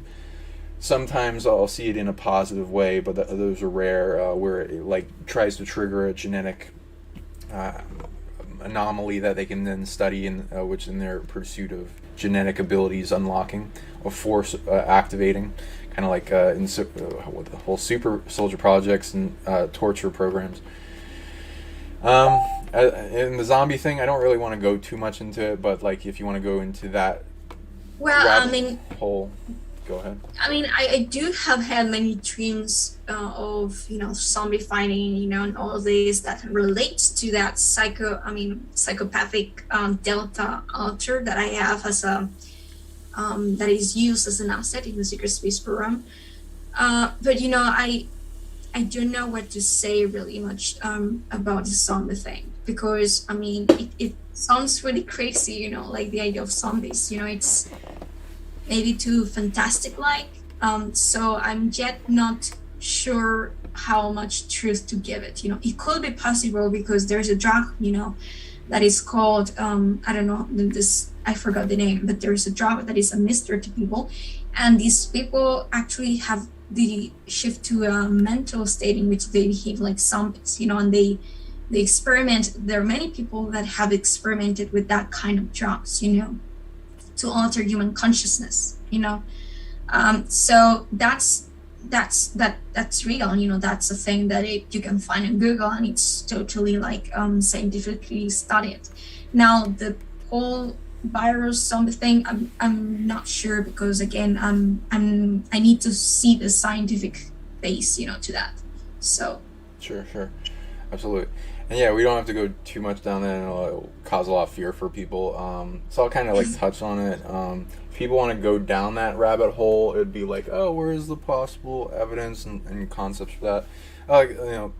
There's like the soft disclosure concept of mentality and getting people zombified and walking around on their phones and like not paying attention to anything and being kind of mindless. There's that. Then there's the prions, the level 5 biohazard listed on the CDC. Proteinaceous infectious ions is an invert of proteins in the brain that's in mad cow disease that turns like cows to eat other things, has to do with cannibalism and not people, things that don't necessarily eat meat to eat that. And then also what can also cause prions to replicate, neutron bombs. So there's been experiments done with neutron bombs, and like the water and the civilizations nearby start having a huge abundance of prions, and do they start acting like zombies and slow walking and then mad cow disease biting people around them? There's a very big potential of that. And then there's a zombie powder in Haiti that turns people into mindless worker slaves that is used as an abused like blown into people's face, and then people lose their memory for a week or something, and then they've been abused or something, and sometimes organ trafficking, or there's apparently an island for this being used and surrounded by boats in the military for workers in a mine. That's apparently in rumors.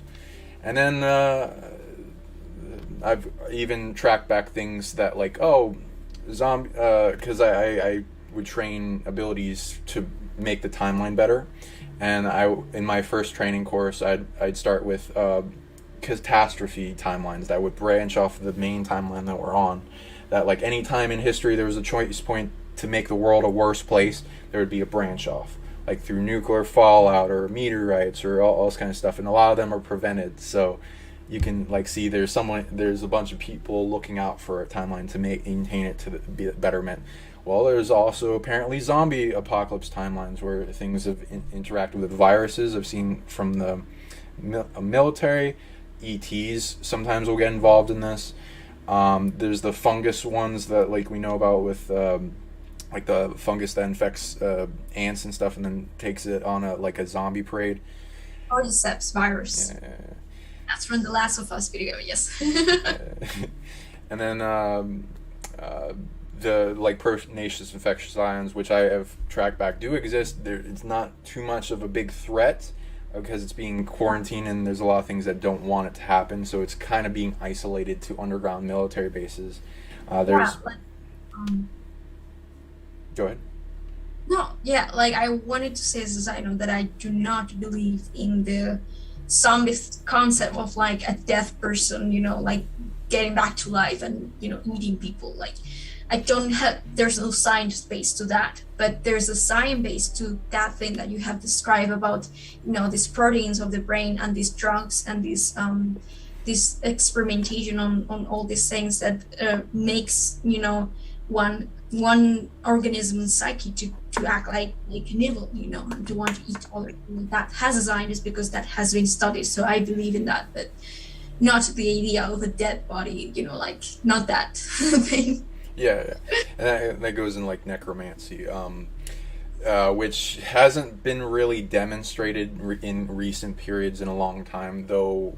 And I'll go into that in a second, but yeah, I at least track back and other super soldiers have talked about that there is some base somewhere secret. I've tracked back at two that have gotten proteinaceous infectious ions people and then put them in deep underground military bases in some very secure, barely anything can leave, and they have this assembly line of clones that they bring in. They can then have somebody like Avatar project their consciousness into the clone body and have it run through a training course that then doesn't really matter if they die or get overwhelmed with a horde of prion infected people that are like will act kind of like a slower version of mad cow disease, and like there's like people that go into the rage virus like in 28 days later. I don't see that many that are running, though I do see the further you go down, they're trying to hybridize or manipulate the infected people to have like some weird reactions, so they act differently, so like it would get harder the levels. That's just the thing to go down. Then with necromancy, so I've tracked back big, powerful, dark beings on the planet that are negatively affecting the populace. And some of these fields of radius go back to things like in Egypt in underground tombs, or in like the concept of where does the media come up with this concept of necromancers in like the frozen tundra and stuff, like in Game of Thrones, and there's other medias like Skyrim and whatever. I've tracked back a few of these. They do seem to have a presence. They're very old, and I'd say that they go back to the time of either like really early Egypt, or like during Atlantis and Lemuria, and those are the only times I've seen them come into existence. And they're very overpowered, and they steal a lot of energy from the surrounding area, and I don't recommend going out and seeking them at all. They're very overpowered and dark. So the eventual goal is to have that everyone detach from that, and then have it compressed down, because they continue to be in dormancy, and they do not need to be woken up. There is no positive effect from that. They seem that when I ask Earth, like, what's the purpose of even allowing that to continue? It seems like a counter chess move to the possibility of if some dark ET race like uses a zombie virus and then takes over, and then it would be like wars of zombies, like with a necromancer kind of thing. Earth has like all these counter chess moves and dormancy if this happens. Otherwise, she doesn't want to use them at all, and they will continue to remain asleep. So we don't really have to worry about them.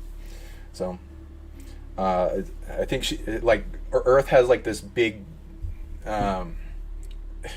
storehouse of DNA, libraries, information, offense, defense. So like she has a lot of big guns, and like that's like one of the concepts for them. Hope that necromancy is a hard thing, and I don't recommend it, because it like darkly corrupts people. Though I've also like you've had dreams of have you had dreams of zombies? A lot. Yeah.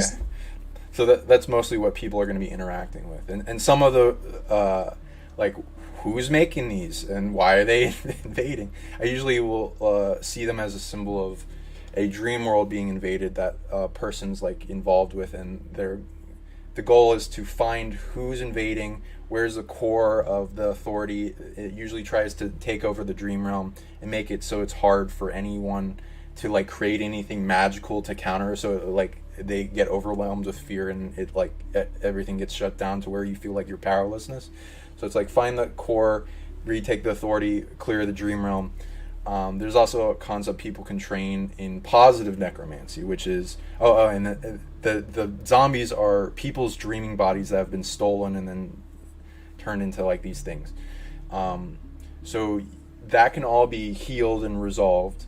If you've ever, there's a movie called Warm Bodies that like goes in the concept of what if these zombies, the zombie that falls in love with a woman, and then she having the love starts making the person's heart beat, and then it brings them slowly back to life. that's the kind of concept that you can combine love with influence of the energy of death or whatever that's going into these things and puppeting them, and then bringing these dreaming bodies back to life, and then bring them back to the original being that they were stolen from. And then they usually come from big cities and pouring out through like some dark chess move from a dark sorcerer is usually what I track back. Anyway, okay, that's a fairly okay. I'm looking for questions getting through this. Hey, what's good? Good to see you in the chat.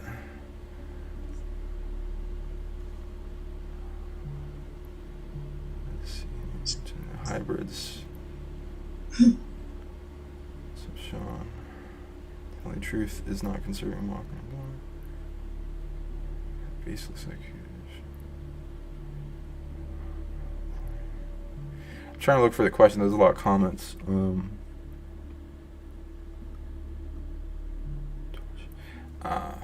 Yes, I've been tortured. Have you experienced torturous experience, like energetically or even physical kind of things? Well, my satanic ritual views happened in when I was taken for the secret space program. It happened physically, but it was not the same, let's say, body that I'm walking through right now, because we have to know that what they do to those vessels, what that vessel experiences when it's DH and they wipe out the memory, then the body's not the same. Quantumly speaking, it doesn't hold that genetic cellular like structure of that those 20 years of experience on service to the secret space program. And many times they use clones, to make these bodies go to extreme torture situations of torture, so that the actual body doesn't get damaged, let's say. But my memories with the ritual abuse were like real, like physical. It's just that it wasn't happening in this same, let's say, linear timeline, because they DH me after I served for 20 years in the SSB. I'm sorry that you went through that, experienced similar stuff. And I had to reject a lot of it and things that kept coming back no matter what I do, until I had to learn consciousness time travel, go back in time to before they found out about me, putting up enough camouflage and negative consequences for every forced entanglement, to the point where they stopped coming back in visions and the torture and the overwhelm, until they don't know about me, where I end up on a do not mess with list, because of in whatever consequence or dead man switch you put forward in the boundaries crossed. And anyone can do that, and it will build up and it will be horrible and torturous, and you have suicide programs as you want to wake up and wanting to kill yourself, or if that doesn't work, then they'll try to kill you with heart attack frequency weapons and influence. It sucks. Matrix so free and distracted. Cars outside. Are you the last airbender? Someone in the comments. Talk us about John. Okay. Metria. Somebody asked to talk to you about geometria or geometry. I'm not sure, but whatever. Do you have anything you want to say on that? I guess sacred geometry and number codes, but I'm not the biggest expert in that. Well, it's a really general question, so unless it's a specific, it's in a specific concept, I don't know what's disturbing. Gotcha. Holding you for those are attributed to city simulations. What's holding us? Oh, have you ever had experiences where you've been held back from traveling? No, never. Okay. I used to get like a bunch of anxiety anytime I would go on a plane until I like tracked it back. It seems to be with them trying to maintain a predictive model on a person and then monitoring where they usually are. And anytime somebody travels, they start to break that, or they could affect the world. And like grid working, anywhere somebody travels, they'll be affecting the grid in some way. How many chakras do we have?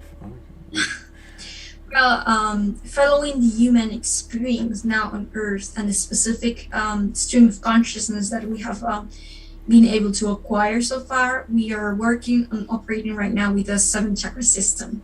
Now, that's not the maximum of its capacity. It's not the maximum that it can get. The more that we ascend and transcend, the more chakras that we will unlock, because the more astral bodies we will have access to, as we have and acquire a higher density consciousness.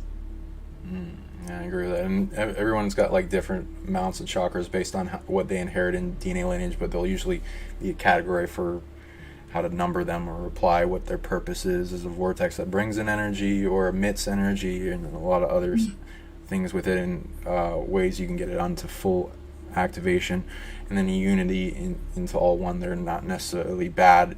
What people are wanting to look for in the movement, where remove your chakras, all that. I think I mostly see you removing plugs, blocks, like things that like siphon things away, limitations, things overlaid on top of it. The chakras are like part of the auric field. They predate the body. The energetic field comes before the body. It's an organization of orchestra of energy, and it's ancient, going back to Sanskrit and even beyond that, pre this world. So you can't really get rid of them. But you can. They would be like quarantine in a system if they're blocked and limited. And as you get them into full harmony, they kind of work together as one. And then that's what people are looking for, because it's compartmentalized when things get shut down. Somebody said a funny thing. Aliens are pussies. They won't come here and rule us openly. Yeah, that's pretty accurate. Yes, this video will be replayed on PsionicLeague YouTube, and like if you have a YouTube, feel free to upload it as well. Let's see, Farmer Shepherds, nope. Land of milk and honey, freedom. Okay. What is the okay, here's a good one. What's the difference between archons and reptilians?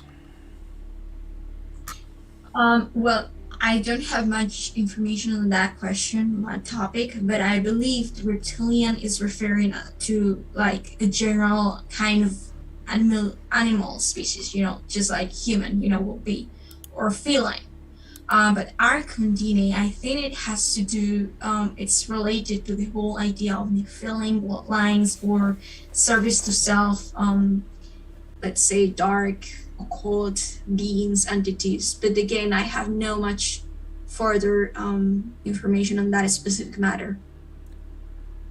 Okay. Yeah, that was pretty good.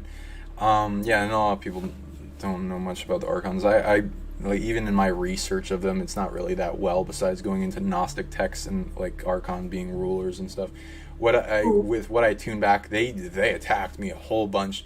They won't usually attack you directly, but they'll send things after you, and then unless you can like track it back and then figure out what's the grand puppet master apex predator behind them, then you can work up to that level and then become immune, and then you'll track them back. They'll usually fuck with people at their birth, and like the amnesia barriers and the scrambling of who you are, and they'll be like the saddle put over the natural incarnating grid of Earth. There's many, they're like harvested from worlds that get a whole bunch of the population to worship or send their energy towards a point, and then they'll use all that gathered up energy to force evolve a being, get it to where it's like a big spirit out of its body, then they'll throw it across the galaxy, wherever it on the planet, to us, into our astral grid, and then in through a back door, and then have it like set up with these programs to get it to believe it's God, and then have it running part of the management of the incarnational grid, with something bigger whispering into its ear to make it control it as a way. And then I've even ran into some archons that like turn to the light. There's a lot fewer than there used to be, especially at the fall of Atlantis, that were coming in, is when they started coming in. And they can be in many species. So it's not. So there'll be some in the Draco expression, some in giants, like these big telepathic spider things, some in the gray, and some that are like in other dominated races. If they have a high psionic potential. So what to use to find out?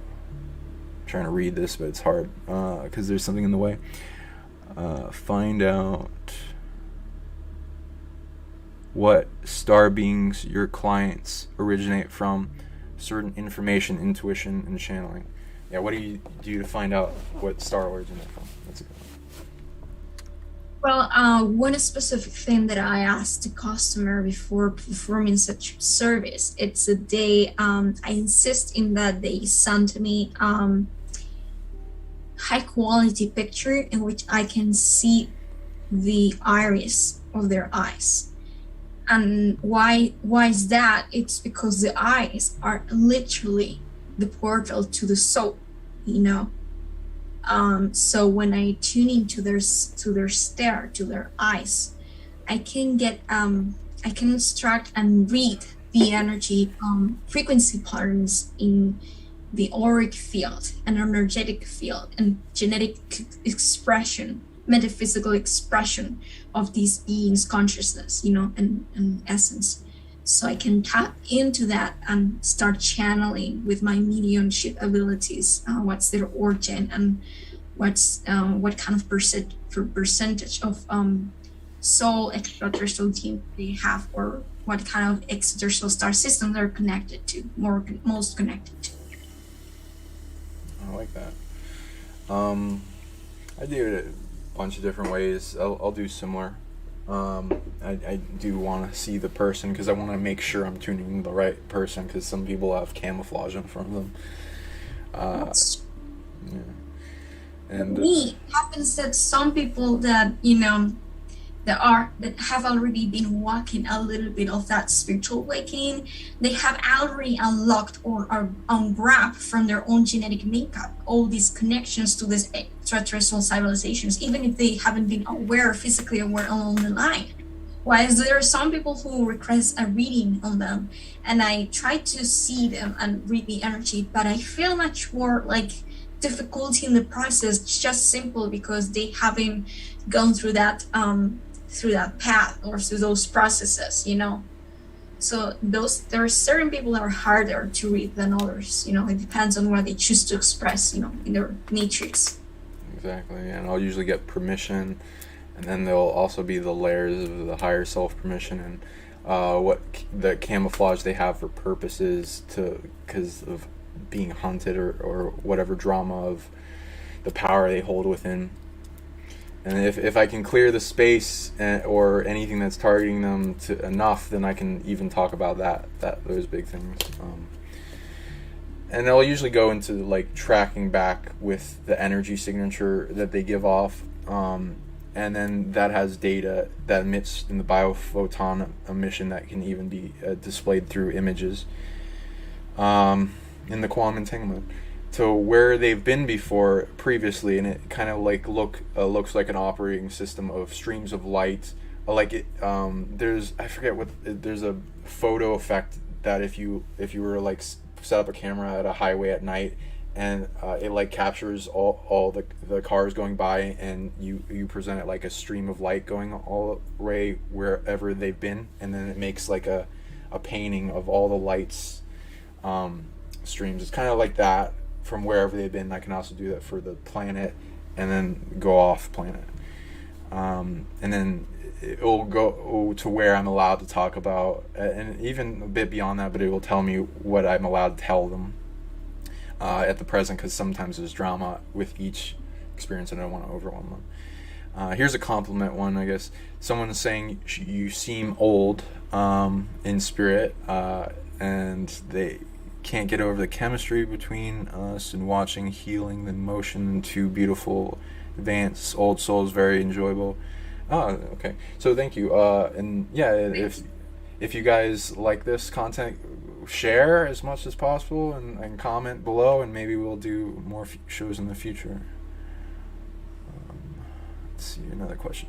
What kind of effects do good starseeds have around the terrestrial souls unaware?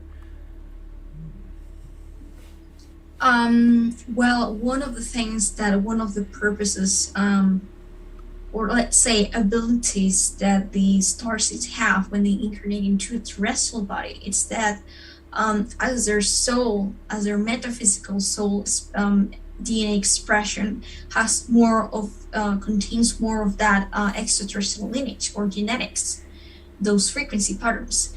When that soul incarnates, there's a hybridization that happens, that is expressed, and it's that energy beaming up that DNA with its own frequency patterns is actually activating those codons of DNA of the physical lineage that it's acquiring in its incarnation, and it's able to then to let's say wake these dormant aspects of that DNA matrix and being able to express further that streamline of extraterrestrial consciousness that the humans have inherited from the Anunnaki and other extraterrestrial beings that created the human race, And so when starseeds express their energy and aligned as fully as they can with themselves, that's how they actually activate their DNA, and that's actually how they help better the collective. By being themselves, they are grounded. They are connecting to those genetic aspects of themselves that are in contact with these other extraterrestrial civilizations, and that's consciousness. That's energy. That connection is all about consciousness. So when they ground that energy, when they activate that energy and they align with it and integrate it, they are grounding down to the planetary consciousness matrix, that extraterrestrial. Those extraterrestrial consciousness and energetic aspects, so they are uplifting, the frequency and the vibrational matrix of the planet in general. They are like antennas of higher consciousness radiating and sending all these waves of higher, let's say, elevated spiritual consciousness. Cool. And then the other part of that question, it's not right. And you don't have to answer this fully, but do you kind of understand the gravity of how old in spirit you are? I do believe that the age of a soul cannot be measured, because we are all infinite. There's no point of origin to the universe, nor point of end. It's like a loop of infinity. So I find no way to size it or to measure it, but I believe that there's that as a concept, like symbol, I believe what makes you old is the amount of experience that you can integrate within yourself, in consciousness, aligned with consciousness, Yeah, I like that. That's more mature than the measuring dick battle of like the New Age movement of how old they are. I like to see it like that, because I like to see everyone as me. So it's like branches of the tree, and you would be observing when the trees separate into free will of different individual experiences, and then going back and what they've integrated with in themselves, like Christ consciousness that has integrated the entire collective of everything that they see, or not, the entire planet or beyond, really. So yeah, I like that expression. Here's another one. And feel free to let me know if you gotta go or anything. What about the Rhine War? control from the evil empire, like in Star Wars?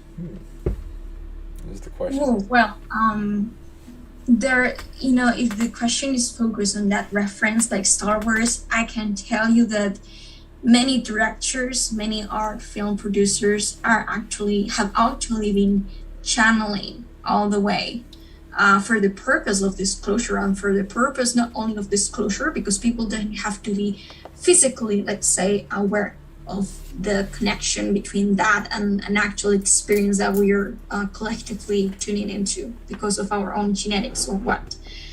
But for the purpose of activating that specific frequency pattern that is found within ourselves, within our collective, that is establishing and working on that specific karmic connection with that star system for whatever purpose at the moment, for whatever spiritual process of relevancy at the moment.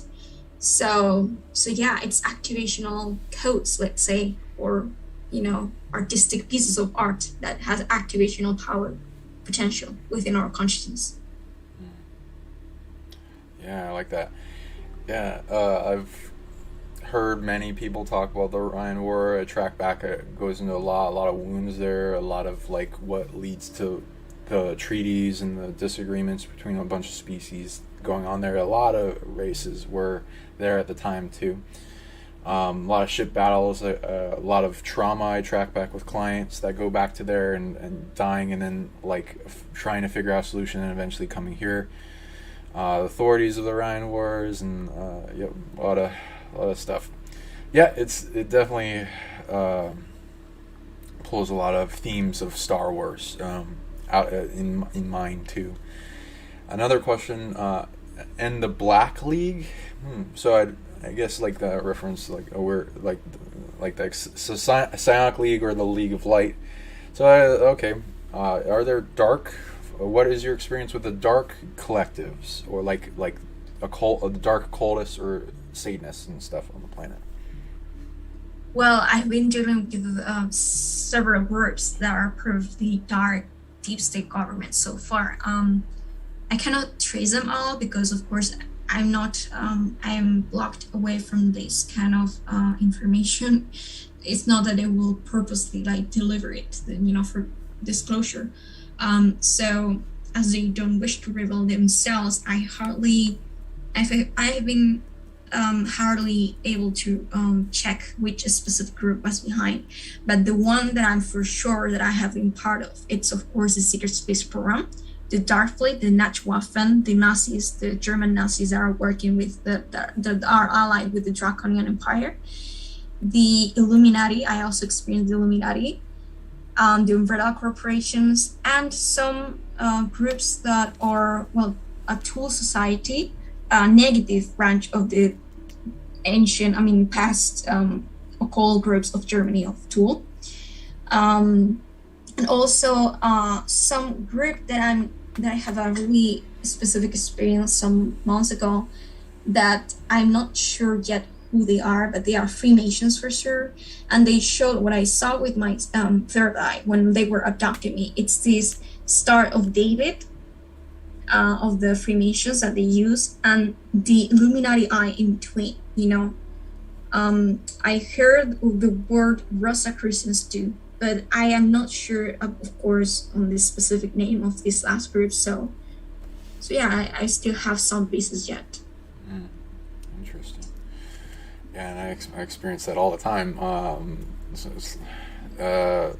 They're very unaware of things. They mostly, because they steal abilities. So the biggest thing that would be aware is the demons and entities they summon, and then they try to use that as a way to accumulate power, or they have them possess themselves or some weird summon.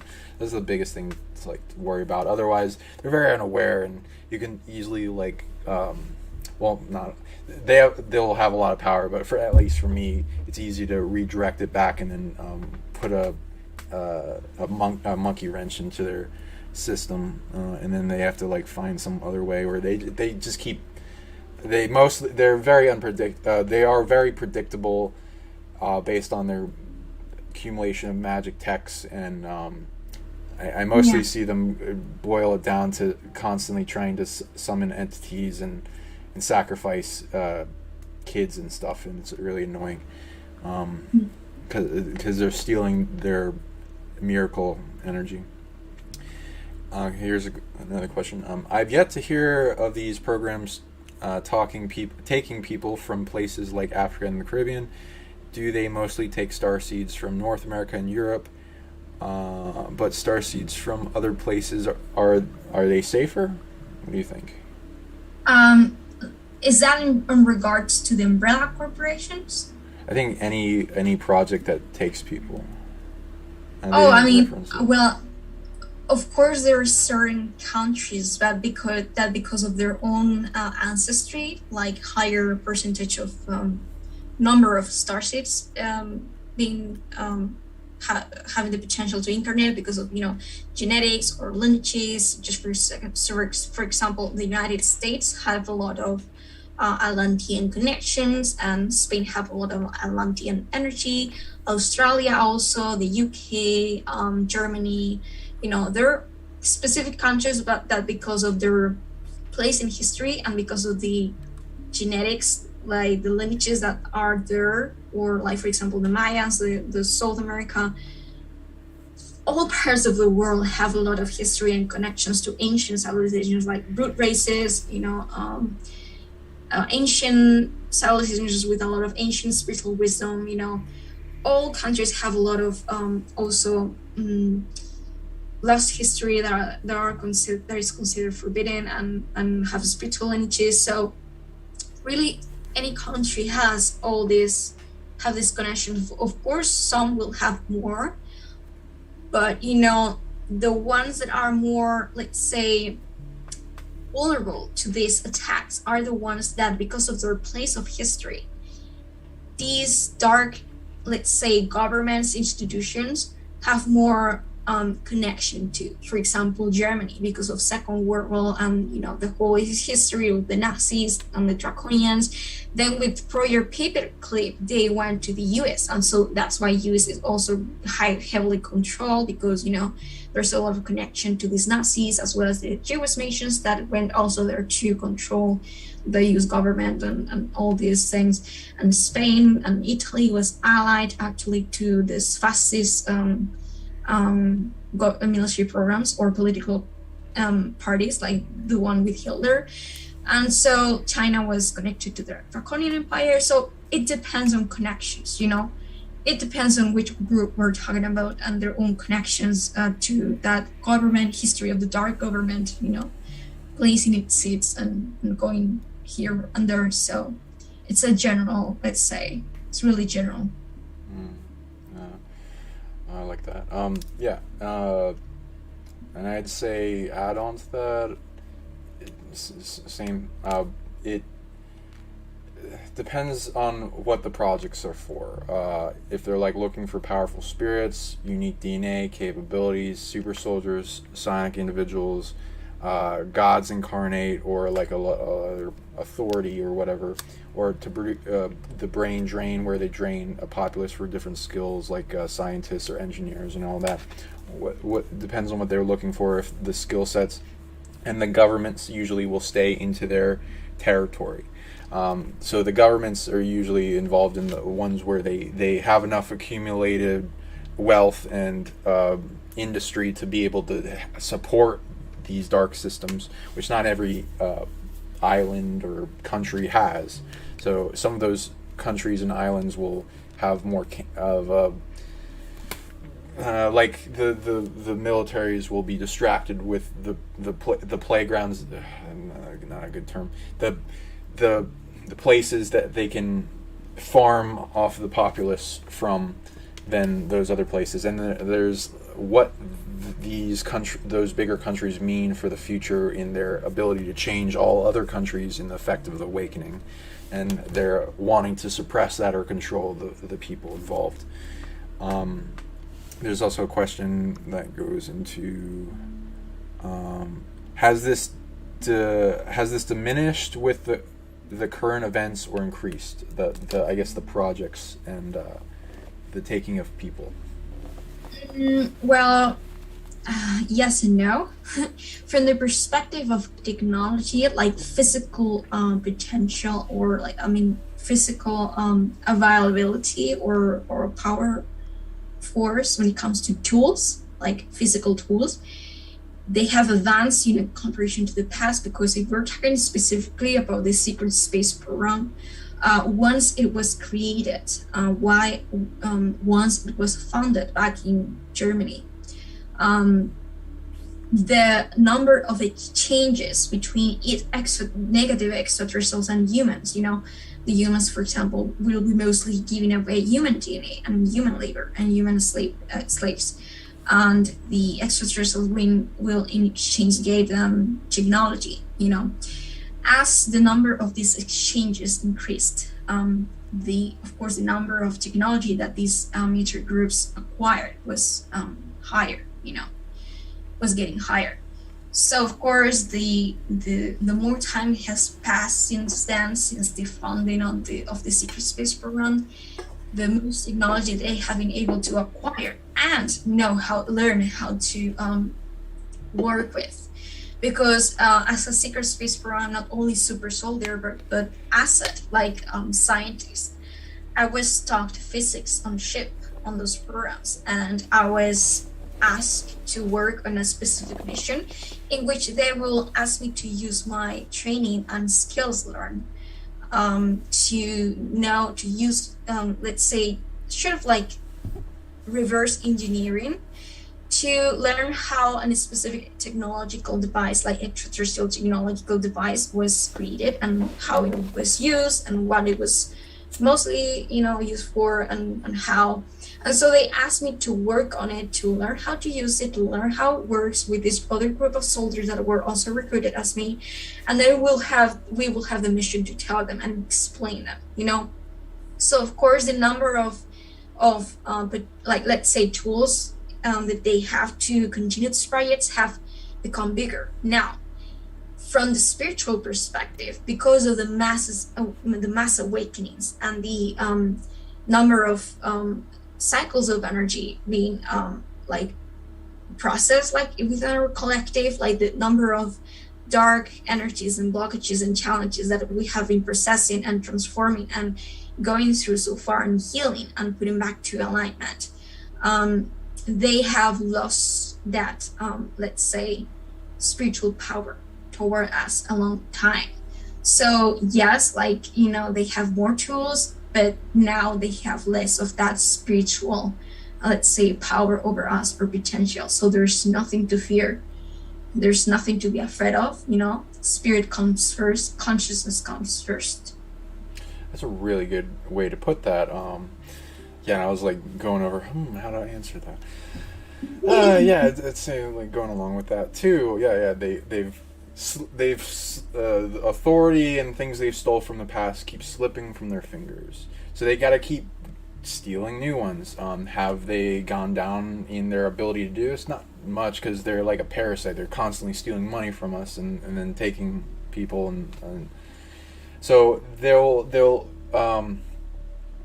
gonna keep making more negative projects. So the way to overcome this is like through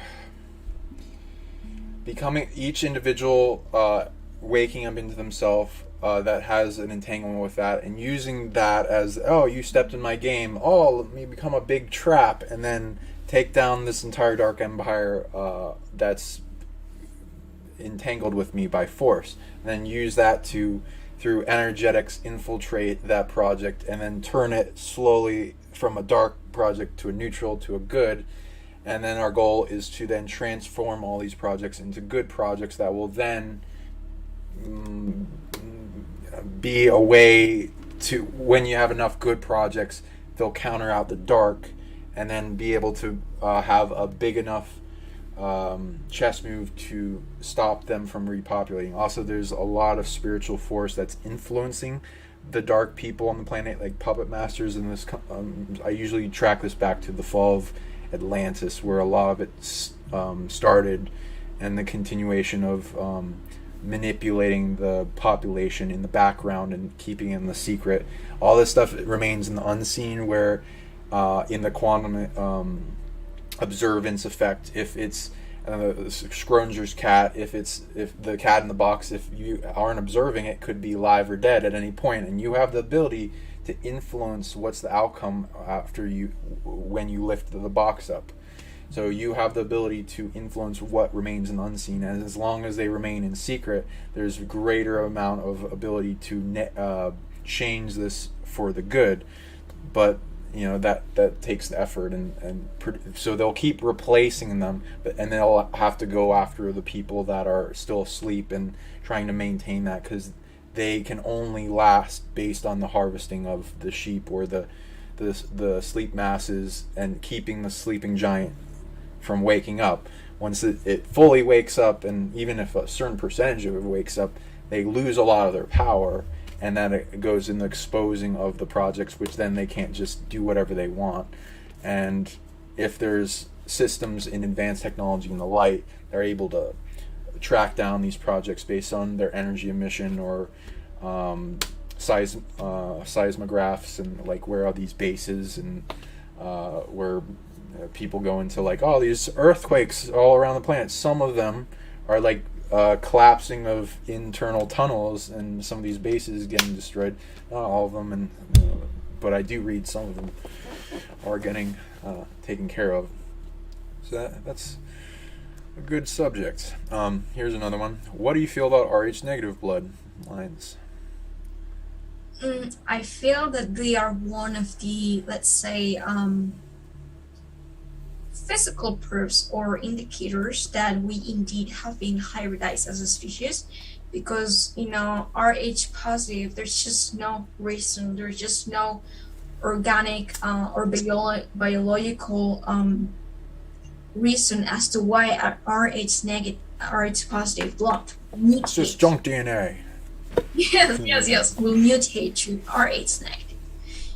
Why it will suddenly lose that protein, like purposefully, like there's no biological environmental factor that could have potentially triggered genetics of any kind of a species on Earth to suddenly make that let's say abrupt change or mutation towards the loss of that protein. So that's like the mark, like the, let's say, physical indicator that tells us that we are indeed hybridized species.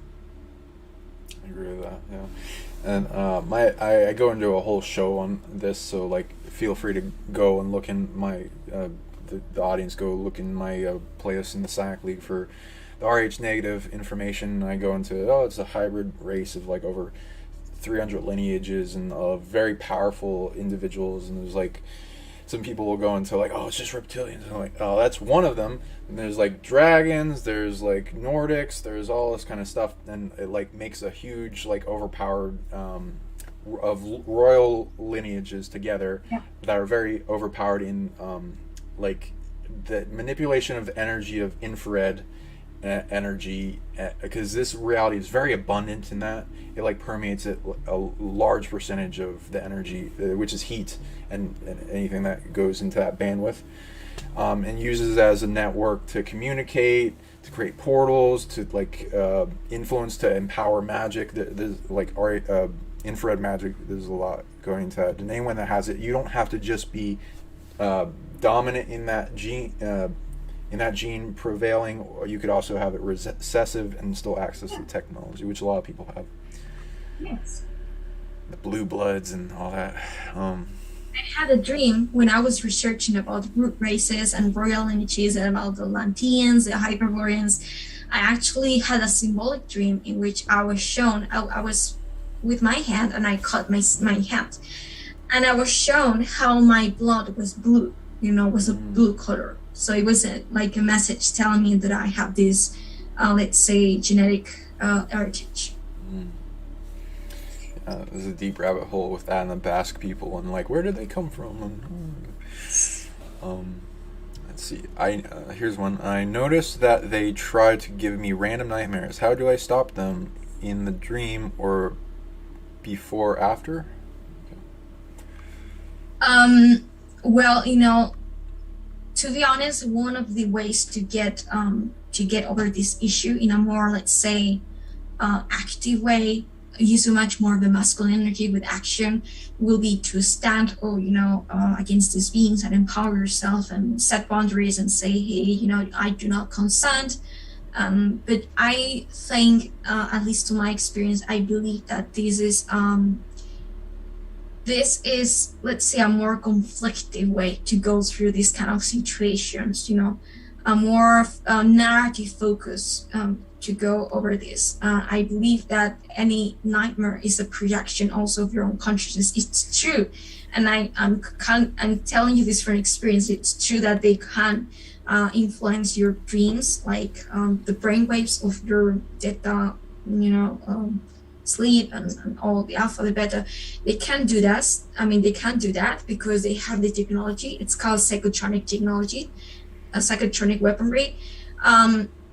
But don't give them that much power. It's true that that's the narrative. They can do it. They can trigger it. But rather use the dreams or the nightmares as, as, let's say, reflection to check back to your own inner consciousness. What's the things that are not in balance? What's the thing that you're holding on to? What beliefs or what dark blockages it's that you're holding on to within you, so that you can integrate that in consciousness, put it back to consciousness, and liberate it, liberate that energy and let it go. That's just my advice. Exactly. Yeah. And take your power back, get your parts back, heal your dreaming body, purify it, detach everything from it, go back and heal dream traumas from the past, like night terrors, clear the gut brain. That's mostly what will affect the dreaming body, and everything in the mucous membrane, detox, and other methods of clearing that out. Here's a compliment. She's so polite and intelligent and patient. It's got to be at least 1:30 in Madrid. Yeah. Sorry for keeping you up. So thank you and for your wisdom and helping awaken the beautiful awareness. Wonderful. Awesome. And one person says, Marina doesn't sleep anymore. She's living in the dream. Oh. I think that's summer. Is that being called summer? Yep. That's my friend. That's good. Thank you for being here. How do some people in various SSP programs do language translation between various races and species in a technological universal translator commonly used among these groups? They do have technology that functions as a translation mechanism or device, that works with brain signals, because this is all quantum physics. When you're communicating, what you're putting out is not just words, like wordry.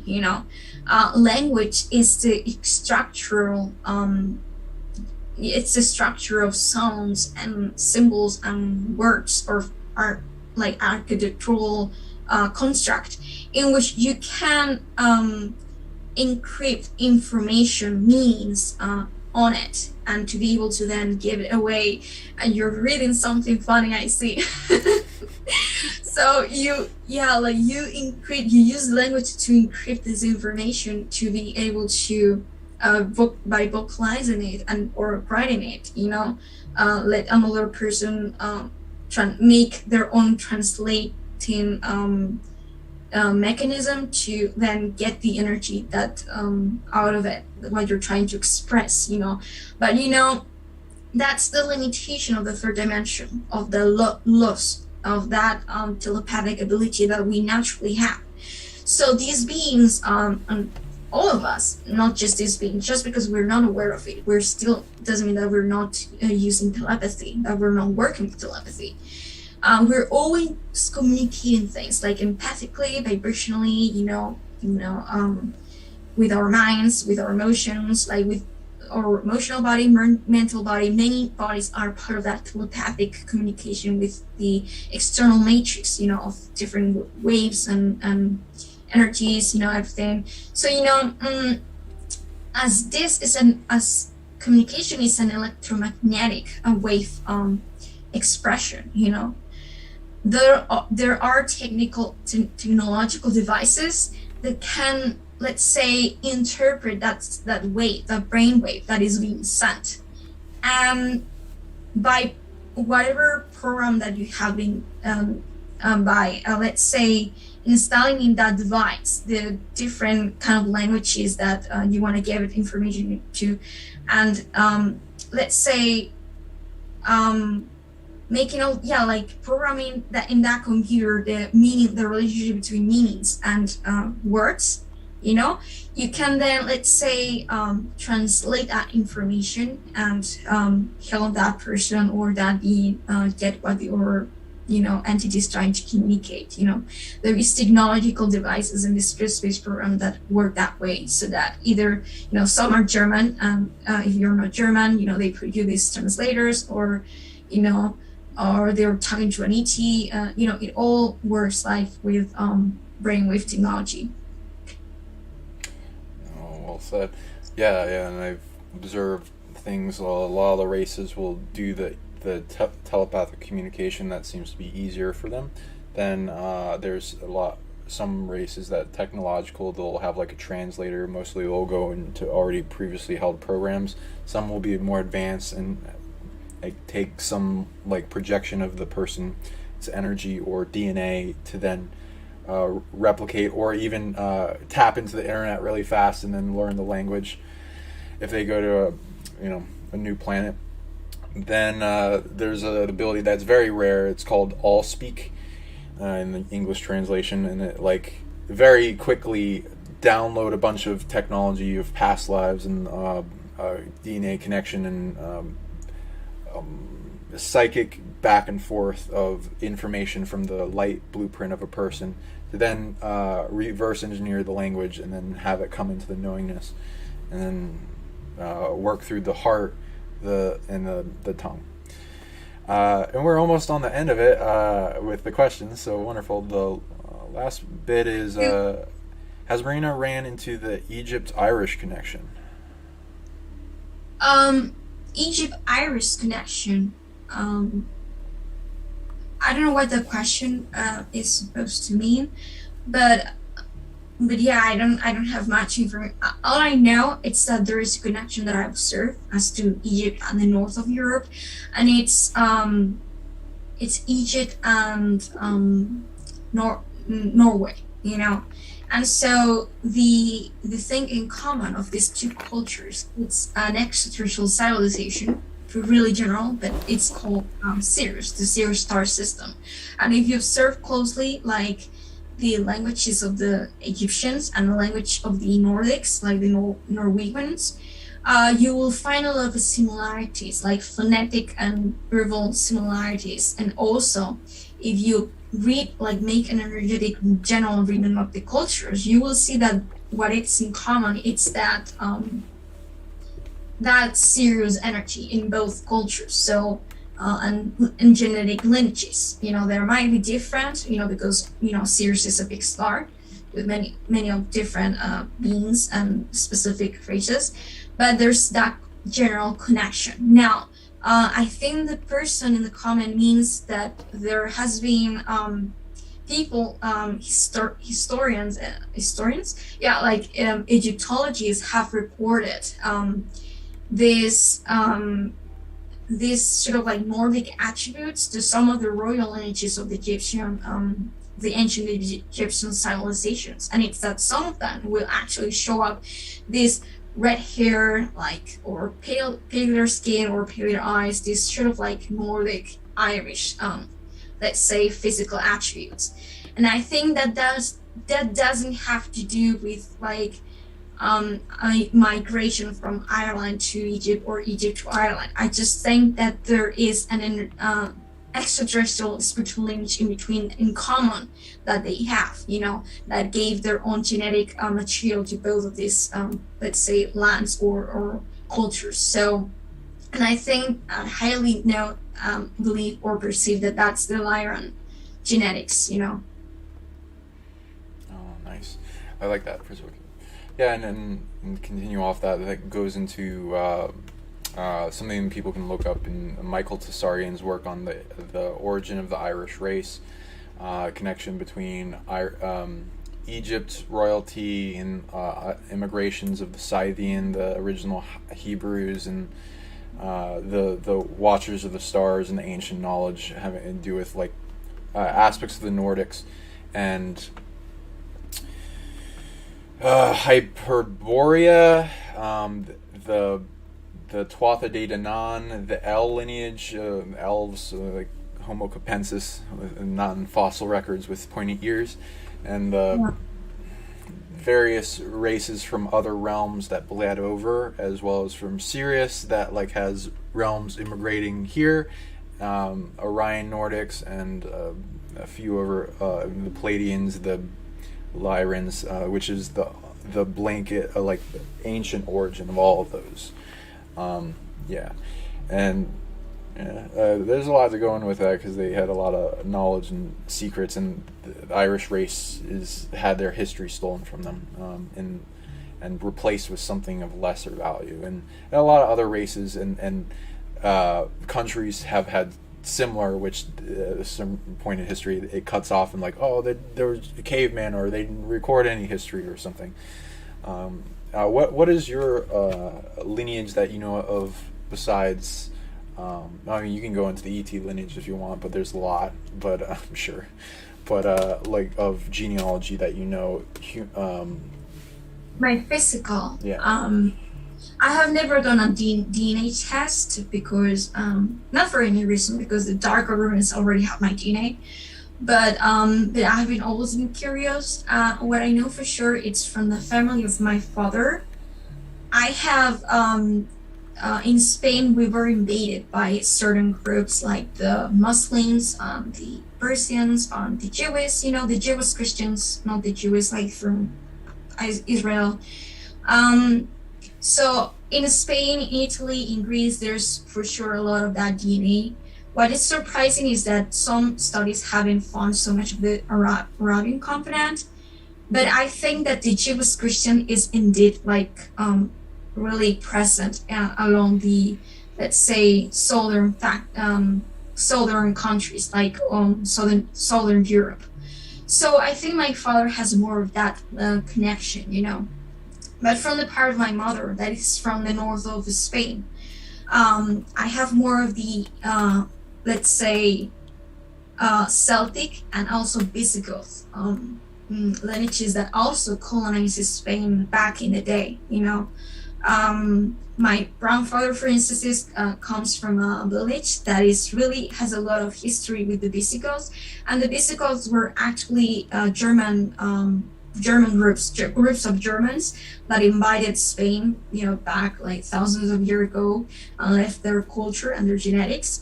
And my grandmother has more of the Celtic connection because the village that she was born in, it's more connected to, it has much more of the Celtic culture and genetics. And so she has green eyes. My grandfather will have blue eyes, but my grandmother will have brownish, greenish eyes, And so that's definitely from the Celts, the Celts were in Spain, So that's definitely from all these Nordic, more Nordic, let's say, parts of Europe. Whilst my father will have more on the Roman DNA from the eastern side of Spain, and also the most southern aspects. So I found that's the general lineage. Like I have a mixture. Spain is like a hybrid country because we've been invaded so much that we have many different cultures. There are many different lineages, so we are pretty mixed up. Like in Italy too. But when it comes to the other, let's say, Terran cultures that were more, let's say, advanced, I found out that I have, of course, Atlantean connections or heritage, because if you see the Spain, where it's located in the map, it's just super close to the Atlantic Ocean. It's the closest country of Europe that is, along with the UK, that is connected to this Atlantic Ocean. And there's a lot of Atlantean energy here in Spain. And I also have of course, the Celtic, the lineage, and I believe some Egyptian, but again, it's not. They didn't invite us, but if there were Jewish Christians that came here to Spain thousands of years ago, there must be some Egyptian component to it. Maybe like really far ago, but there must be a little bit, because I just feel connected to Egypt, you know. And of course Rome, ancient Rome, because they also invited us. It's a continuous cycle of cultures that came here to Spain and invited us. The Visigoth, the German, and the that's it as to my physical lineage. Now, when it comes to my connections, like in general, like spiritual connections to root races here in my consciousness and in Earth, I was told that my strongest connections are to Atlantis and Hyperborea. And Hyperborea being Hyperborea being lately the strongest, because I found out that in my past life I was part of a group called Real Society in Nazi Germany back in before Second World War, and I was one of the people that were part of that society, like that connected back to Tool, Tool Society. And so this German society called Tool, its name actually was taken from ancient Greek text describing the lost civilization of Hyperborea. And Toul was extracted from Ultima Thule, who was the capital of this root race, this civilization. And so it's said that they were established back in the North Pole, That's why it's said that they have periods of time in which the sun will never set, because in the North Pole, there is about 6 months, of the year in which there is no night. They only experience light, because of their position in the globe, in the sphere. So I was shown how this was one of my past lives. I was shown that they are ancestors of mine. And I saw myself lately reconnecting to them, and see myself in the North Pole, in that civilization. And I have, of course, a lot of. That's why I connect a lot with British Society and Tool and all this occult knowledge on the Black Sun, all those things, really. Wonderful. Yes. So, as we come into our show, you can reach Marina at her sites. Let's bring that up at Marina Seren .com, and can for spiritual counseling, channeling, intuitive art, portraits. Can you plug a little bit more of your information for the audience? Sure. How to reach you? Yes, one of the set of services that I offer right now are first, the conscious channeling, in which I tune into my higher mind, and she gives me this perspective on the structure of existence that she can tap into it, and she can apply it on your specific individual experience or circumstances. And by making these energetic readings, she can let's say, use an intuitive guidance as to how you can, to let you know how best you can dive and dissolve your blockages and dive through your spiritual conflicts and challenges and experiences and move forward in your spiritual awakening. Then I also offer spiritual coaching, in which I coach you in general on how to go forward with your spiritual awakening, your path, your the exploration of your consciousness, your life aspects, how you can become more aligned with source energy. And so it's this process of getting guidance from me. And so then I have the ET portrait, in which I use Photoshoppers to create computer generated artwork of an extraterrestrial being or a consciousness that you might be connected to. Um, I do not depict beings, like that's not a service that right now I offer, the depiction of beings. So if you have that, there are people that have had experiences with beings and they know how they look. So if you have that description, if you can give me a detailed description on how the being looks, I can tune into that information and channel further details and let's say create the shape of that being into 3D art. Then I also offer cosmic portraits, in which you give me a high quality picture of yourself that is well centered into the camera, and then I use Photoshop and edit to make it look that you're like galactic. You know, it's just an artistic representation of your galactic energy. And last, I offer intuitive readings, in which I tune into your energetic connections, your energetic partners of energy, your soul lineage, your spiritual lineage, your extraterrestrial soul DNA, your aura, your chakras, your general energy, your connections to, many different things. And so I can tell you, I can give you and handle you that information. Wonderful. Do you have a YouTube? I have a YouTube. I haven't uploaded yet any video, but it'll be popular. You should totally do that. Yeah. Feel free to take this and put it up. Sure. Thank you. I'm Sean Bond. You can reach me at PsionicLeague.com and PsionicLeague YouTube, also on Facebook. Feel free to contact me, PsionicLeague@gmail.com. And yeah, intuitive reading, unlocking dormant abilities, reading past lives, who you are in spirit, and many other things, as I want to unlock many abilities and teach others how to do that. And I'm going to have many products in the future. And let us know in the comments if you like this show and would like to see more. And then if there's enough, then I'll definitely have to invite you on again. That'll be fun. Thank you so much for coming on. Well, thank you so much for having invited me. It's been great to discuss many things. I had a lot of fun. Yeah, very opening, very enlightening. So I hope people really appreciate that, and let us know. Thank you all for coming. Really appreciate you. Love you all. Thank you for being here on this planet and not being alone. You're not alone. And let us find all our family together and come together. Much love for you all, and peace. Hope you have a wonderful day.